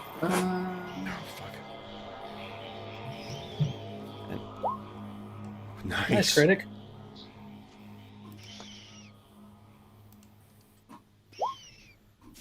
It makes sense that his heart wouldn't be in it. I've got some. Oh no, I guess it was. Never mind. I think that has to be on my turn. Okay. Actually, I'll just clarify. I've never had a no action ability before. What is it you're trying to do? Like a bunch of my the dancing fire. There, if you hit with a melee attack, there are no action. Oh no, it's during your turn. Never mind. Okay. I can't read. Okay. So, Elandin, you are unfortunately hit as she flies by as well, too. As she batters your staff aside, and you take only 9 points of damage. And then she lands. Zonic, give us a death save, please. Come on, nat 20. Strike 1. Strike 1. Kildor. What are you doing?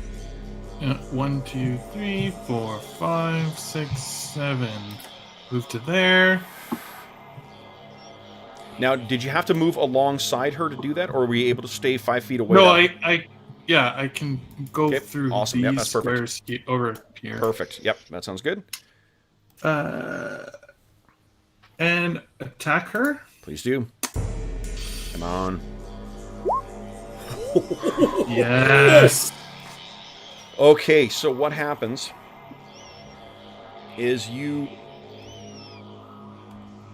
sing. Well, tell me, what does it look like as you bloody her? I think he's just basically trying to carve her flesh away, like trying to carve her pieces off her, essentially. Yeah. Oh, do you have any action points left? Yes. Do you wish to spend any action points? Now I do wish to spend my action point. Nice. Okay, go ahead.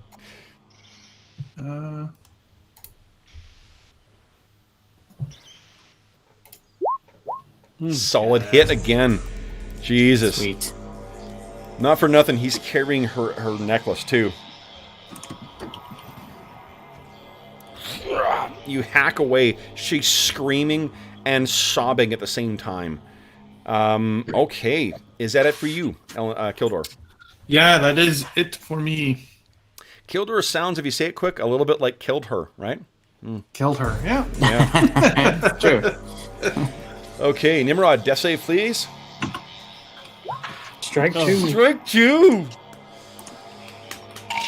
All right, her turn. So, what she is going to do first is spin and one claw against Kildor. Nat 1, so I miss with 1. I'll do the second claw on Kildor as well. Nat 20. That makes up the difference. So, Of course. this is, that means she does 20 points of damage to you. Oh yeah. I'm totally So dead. she hit her yeah. twice. She turns and just buries her claws into Kildor, slamming him to the ground and pulling them back. She then moves. Both Elandin and Kratik, you can make a... Actually, she doesn't need to move now.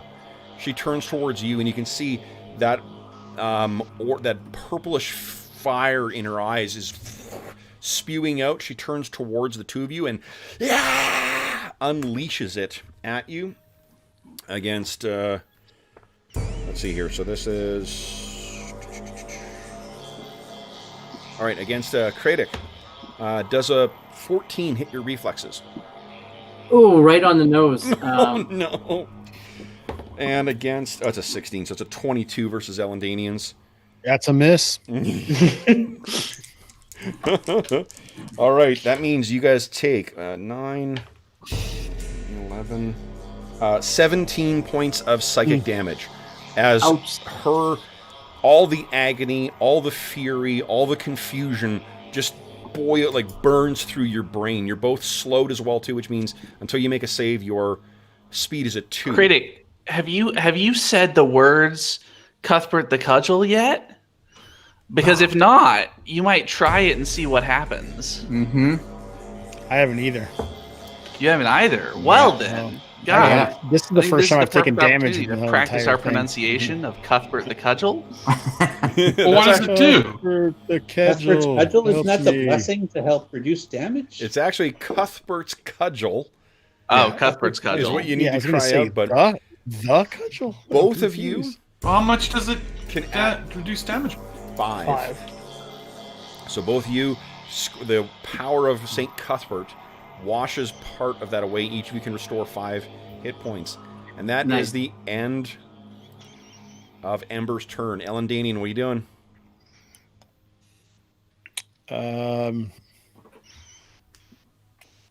He's just so torn at seeing all of his energy and her soul seeming to fade into this creature. He contemplates throwing down his staff and throwing himself at the mercy, but then thinks not. He's gonna throw an elemental bolt, I guess. Okay.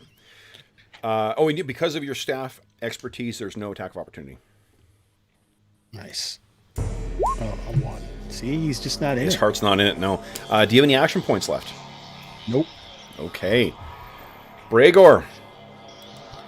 All right. What kind of an action is it to administer a potion to somebody else? Minor action, I think. Minor action to give it to somebody else, not just to you. Let's see here. Again, the game is pretty forgiving for that kind of stuff. But let's see. Yeah. Rule of Cool is much more... administer a potion is a standard action. Forgive me. It's a cruel, administer a potion is a standard action. All right, John. I hope you roll well next turn. I'm waiting for the thematic climax of the fight to get up. Nat 20. You'll be able to spend a healing surge. Nat 20, you'll come up, or if you stay alive, I can say, no, I have an action point. I'm going to save you right now. Okay.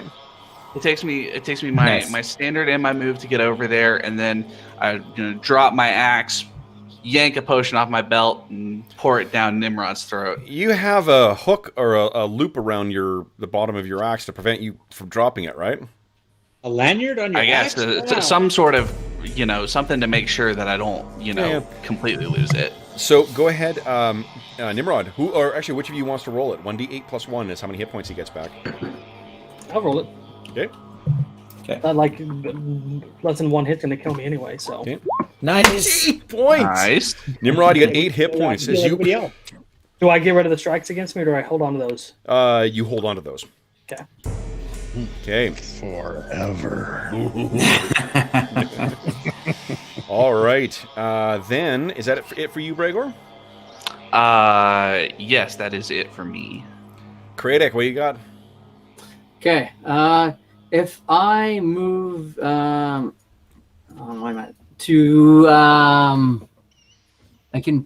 I move here, would I get in flanking? Is that good enough? You did see... No, you need to be opposite from where someone else is. You did just see what happened to Druin when he flanked her. That tail is still whipping around. That sent him flying and knocked him unconscious. Just FYI. Okay. Well, it's time to start singing, so I'm going to go into my blade song. Okay. So amazing. I'll pump myself up. Okay. I'm going to attack with my bastard sword. That was my minor. So I don't want to say... I've got fucking rock and roll in my head. It's like Jock Rocks is really what elven music sounds like. What's rock and roll? Okay, so Gary Glitter's song. Yeah. Oh. Yeah. So 17, does that work? 17 is just good enough to hit it. Yes, go ahead. Roll. Okay, so that's... Plus 5 to damage. Wowzers. 10 to damage. No, because plus, of the blade song. Brent, plus 5 to damage from blade song, which means a total of 10. Yes, sorry. That's what I thought. Okay. Okay, and I'd like to use my an action point and do it again. Okay, sounds good. Sorry. When I hit, I forgot. I will activate Dazzling Sun Ray as an at will. That just click on it, Brent. It'll click on it so we can all see. Where's the dazzling? So an extra 3 points of radiant damage, and she's -2 to attack until the end of my next turn. Radiant damage is particularly brutal here. Awesome. So flashes out and -2 to... Oh, nice. Very, very nice. Okay. And then, I'm sorry, did you want to spend an action point too? Yes, so I'll spend an action point, and I'm going to make another attack with the bastard sword. Okay. Nice. Solid hit.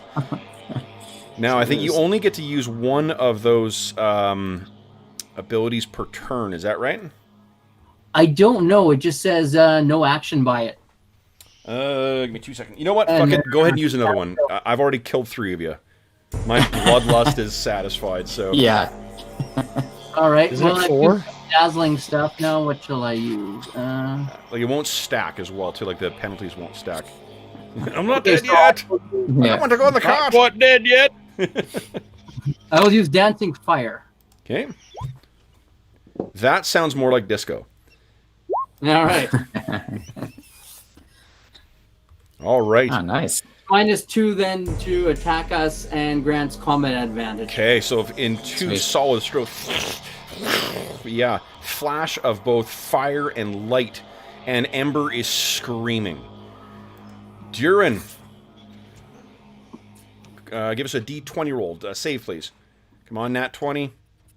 No! Strike 1 for Druin. Zonic, All right, here we go. Let's see. 1 fail so far. Oh, we're so close. Holy shit. His eyes are fluttering. Doesn't Okay. she get to go on 26? Oh, she does. Yes. Yeah. Oh, yeah. And Yeah. before you, can I ask a question? Of course. So she's going to go before me, though. So Yes. if you want to resolve her first, then I have a Yeah, question sure. about Well, she's my just roll, gonna once the again- roll I just made. Okay, so I can move. Oh boy. So Elandin and Critic, you can make attacks of opportunity. You're gonna get schmoed. Is a grapple an attack of opportunity? No, basic attack. I A just got grapple. You gonna give her a hug? Yeah, man. I'm assuming 13 doesn't hit AC. 13. No, neither of those. So you guys, I mean, I think what it is the force of her wings batters you guys back, so your strikes just miss.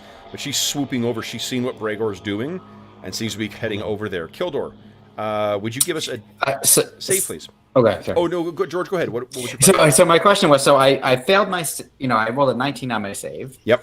I have heroic effort, which is no action. A trigger is if I fail a saving throw or miss an attack. No, 19 is a success. I know, but I'm trying to get a 20. He's fishing It for has a to be nat 20. natural- Oh, yeah. Yeah. It has to be natural 20, right? It can't be a Has to be a nat 20. modified Yep. 20. Hold Yeah, on, okay. hold on That's to what I'm that, gonna check. George. Hold on, I'm about to come help you. Okay, great. Thank Okay. you. That was my question. All right, Kildor. Ooh, so no strikes against you yet. Nimrod, you're up. You're prone right now. What do you want to do? Yeah. So he's going to stand up, which is, I think, the move action, right? Yep, that's right. Then he's going to bring up his loaded hand crossbow, which he loaded earlier, Mhm. and he's going to point it right at her, and he's just tears coming down his face, and he's going to gloaming strike her with it. He's like, Nice. "I'm sorry, Ember. I'm sorry." Okay. And 16. combat She grants- advantage is a +2, Because right? she grants combat advantage, that's a hit. You can also sneak attack if you want to. I'm going to. Okay. Sweet. And then because of that, I'm going to shift 4 squares right next to Zonic. Nice. Take out my potion and use a. You can burn an action point to give him the potion. Awesome. Holy shit. Okay. Awesome. And then I'm going to spend my second action point to get another action, and then I'm going to Phantom Bolt her. No, wait, Okay. actually, So hold on. I'm gonna Let's give Zonic give us a 1d8 plus 1. Now, I'm gonna let Jonathan roll it Oh, since no, he the rolled thing is, so well on guys, his you own. can Yeah. use more than one action point in an encounter. You not cannot in- use more than okay. one in a round. okay. That Okay. makes sense. Okay, I'm gonna let Jonathan roll my hit I'm points gonna because get a he good- did so well. Yeah, just look at that. Thank you. Nice. Okay. Take it. Thanks, Then- Jonathan. It is her turn. Her fury, in spite of Nimrod scampering away, clearly her focus is on Bergour.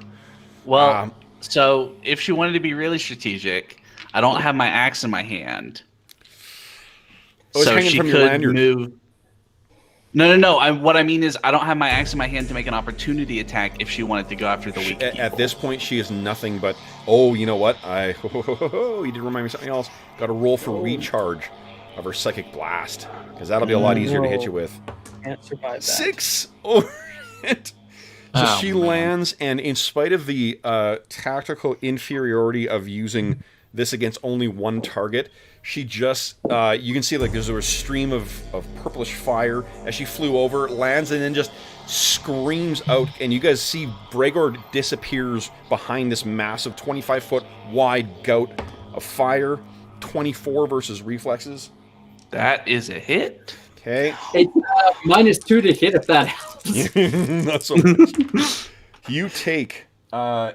Actually, I rolled terrible. Nice. You take 14 points of psychic damage. Bro. That is terrible. That's terrible. As it Oh, that's so washes over you, and you are slowed. Save ends. All right. Okay. Then Elandin, you're up next. What are you doing? So you were still slowed? Yeah, I could still You move 2. limp my way over to Kildor and give him my potion. Nice. Kildor, which of you guys wants to roll it? I don't know. George set a precedent. Go for it. Yeah, but I'm not Jonathan. You're not lucky? John, roll 1d8 plus 1. Hey, look at that. I'm the most useful utility character ever. I want to point out that John has a true sense of drama in our 4E game because he started the game rolling nothing but like 2s and 3s and whatnot in our first session. So, True. then, Elandin, so you moved. You did a standard to apply that. Do you have an action point left? No. Okay. But can I make a save to get rid of the slow? Or Yes, do I at have the to end of the do it? round, you make a save. So just roll D20, roll 10 or higher to shake off this migraine. Man, it's not letting me do it that way. I don't know why. Okay, we go. Nope. It's just your fucking head is really split open. Bergour. All right. Minor action. I would like to interrupt with an item. I'm activating my Brooch of No Regrets to let Elanion re-roll it with a +2. Nice. Go ahead, Elanion. Thanks, buddy. Wow. Dang Nope. it. Is that a +5? No, +2. All right. Bergour, what are you doing? All right. Minor action. He kind of hops up the axe back into his hand from its lanyard or holder or whatever. Move action into a minor action to turn on his defender's aura again to mark Ember. Come and on. then a smack incoming. Here we go.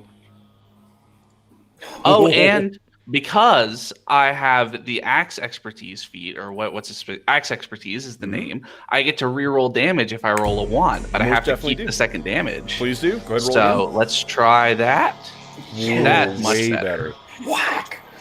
Okay, she is bleeding from like 5 different places at this point, like bad wounds. It's dripping the ground of this, even though it's full of mist. You can see this sizzling, boiling ichor that it makes up her thing. And again, like she's sobbing at this point too. It's that same low-pitched, almost bird-like howl.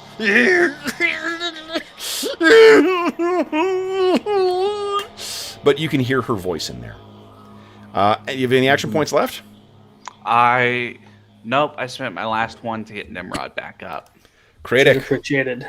what do you got in mind? You're slowed right now?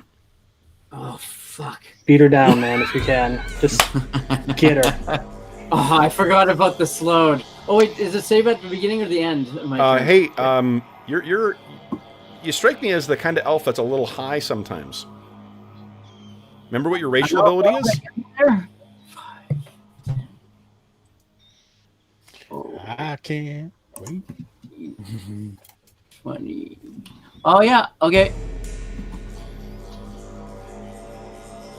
Yeah, you still got. So, I believe that's 5 I squares, will isn't it? face down. Let me see if I can, if that will get me there. Okay. Not quite, but What does your face step look like?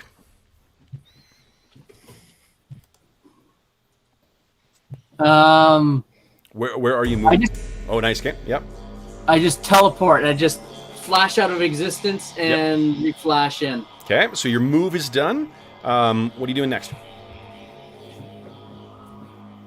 You know what? I think I can move here. I'm scared of that pool after sensing that. And my thing is still up. My blade song is still going to the end of this turn, so I'm going to take an attack. Okay. Nice. So I will do the radiant damage again. So that's 17 plus 20 with the radiant. No, Brian. We take the first attack you rolled Okay. because you rolled twice there. It looks like you clicked on it twice. Oh, my bad. That's You know okay. what? I will spend my last action points, and I'll do both attacks. So you're gonna re-roll then. You don't get to buy. So you know, like on the shelf. I'll take this 22. I think this will look nice. But yeah. So Well, hold on. Let me show you where she is right now. Hold on. Let me just show you where she is right now from your first strike. So that was 10 plus 3, 16. Oh, nice. So Did go that ahead count the and make radiant a damage? Yeah. attack. Yeah. All right. Nice. What does it look like as you bring this thing down?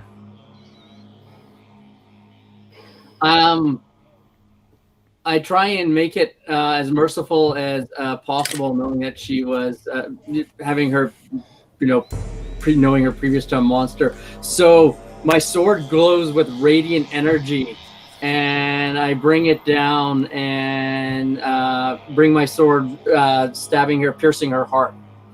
Okay, so you bring it up, and in spite of how vicious and how violent this whole thing is, Kratik's still singing and using his uncanny elven grace brings this to a kind of not anticlimactic but merciful close. His blade goes directly in, and he knows where her heart is. And when her head snaps around and sees that you've hit her from the side, again, her eyes are still Ember's eyes. And what you see, Kratik, is the fear, the agony, the fury that was in there is gone. And what you recognize is a sorrowful gratitude. As her eyelids flutter, she drops to her knees, and in one last pulse, you guys all get a view of her final moments before she was taken, before she was transformed. You see and this is extraordinarily painful as well. What you see is her being taken from the room by an as yet unknown force. The pain of the magics that were used on her, this immersion in this scalding and burning liquid around you, and you see unnatural magics fused into her, warping and transforming her flesh into this creature that you see before her, or before you, the thing you faced. And most importantly, you feel every moment of her agony. There was no blessed relief of the pain of having her limbs stretched and warped. The armor that you see on her form pushed through her tender flesh. The horns forced themselves out from her head from within. And all of that is in your head. But the last thing that you see before she dies, and this is something you know she has saved for last. Hey, Kev. The face of the being that transformed her. And guys, this is what you see. Oh, I wonder if my shirt. Alien. Hey, Kevin. As she's dying and gains her eyes again and goes down to her knee, I go down with her while the sword's still in her and look her in the eye and say, "I am sorry. I always hated you." Find peace." Yeah, and she does. Her massive, like, clawed hands sort of wrap around yours tenderly, and then that's when the whole body hits to the ground. Guys, how do we end this session? Roll. There's a Another strike. There's a sobbing Nimrod just kneeling right next to Durin, and the shadows are just like washing over him. And he's just tipping a potion into Durin's mouth as he's just crying and just leaning over him. Okay.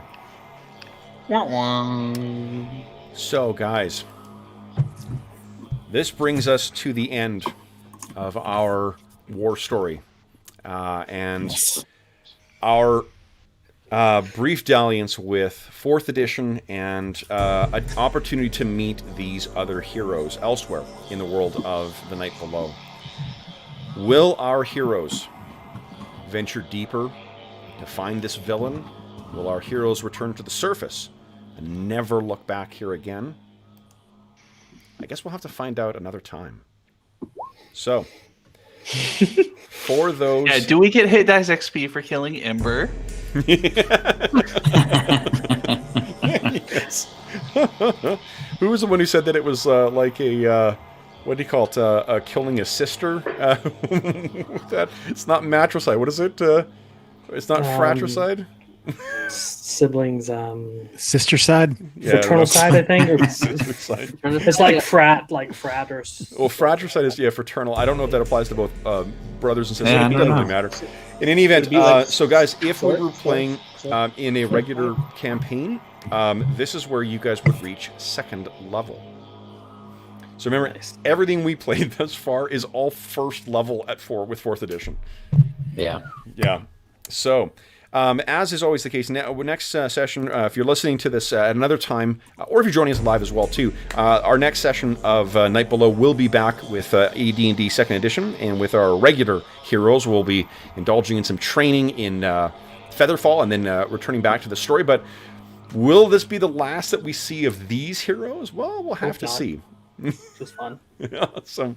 As is always the case, if you have any comments, questions, or concerns regarding the session, the campaign, the game we're playing, please do not hesitate to leave a comment in the comment section of the video. I want to say as well too how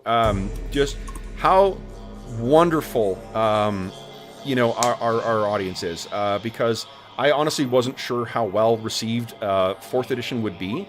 My players, my friends, the players were very, very gracious in letting me revisit this old love of mine, and Soroside, nice. But I wasn't really sure how well, because so much of our audience is fans of older editions. I want to give a huge thank you to everybody who has given such great support and great feedback on these sessions. When we go on a limb and experiment with stuff like this, it's always... It is enormously gratifying to know that you folks have enjoyed these as well too. So thank you for taking this side road with us on our journey on Night Below. So thank you to that. As is always the case too, you can also find a link in the description of the video to the Dungeon Musings Discord server, where you can find channels dedicated to this game, this campaign, and a bunch of other great stuff, including finding a group channel, including setting up virtual tabletops, pictures of our pets, lots of great stuff, lots of great people. You are more than welcome to join us there. You can also reach me on Twitter at Dungeon Musings, and you can reach me by email. My email address is dungeonmusings@gmail.com. And if you enjoyed this session, be sure to click on the subscribe button and click on the bell icon if you haven't done so far, to be sure to not miss any future sessions. You can also find the schedule for the coming week posted every Sunday night on the community tab of the Dungeon Musings YouTube channel, on the Dungeon Musings Discord server, and on Twitter. So the last thing I want to say, and this is a big, once again, thank you to my friends, the players, George, Jeff, John, Dave, Hobbs, Arlen, and Brent. Brent, I'm so glad you were able to make it for the last bit of this too, and what a fucking clinch showing you made at the end there. Yep. Guys, thank you so much for those who are playing 4th edition for the first time, or the first real time getting a chance to see it through. I'm so glad that you guys joined me with this. I hope you enjoyed the session. I had so much fun writing and running this. So thank you to everybody for jumping in with gusto and role-playing the hell out of their characters and playing the hell out of them. You guys did an amazing job. That's a level 3 solo, and I didn't fudge any dice rolls. So that is a seriously hard opponent, and you guys managed to pull it out. So Awesome. Anyway. You did have 3 of us bleeding out at one point. That was... Yep. Yeah, Nimrod was And this hit close four to of us death. bleeding out at one point. It's not a good 4th edition like boss fight unless you are like just inching by to get a victory out of it. It really suits that kind of like just by the skin of your teeth kind of thing. Yeah. All right, so then once again, and for those who joined us live, thanks for joining us live as well too. As is. Yeah, I guess that's kind of it. So until we see you again, for those listening at home, if you are joining us during the current crisis, we hope this finds you healthy, safe, and weathering the current crisis as well as can be expected. Anna just got up and said hi as well too. Her internal clock is clearly off.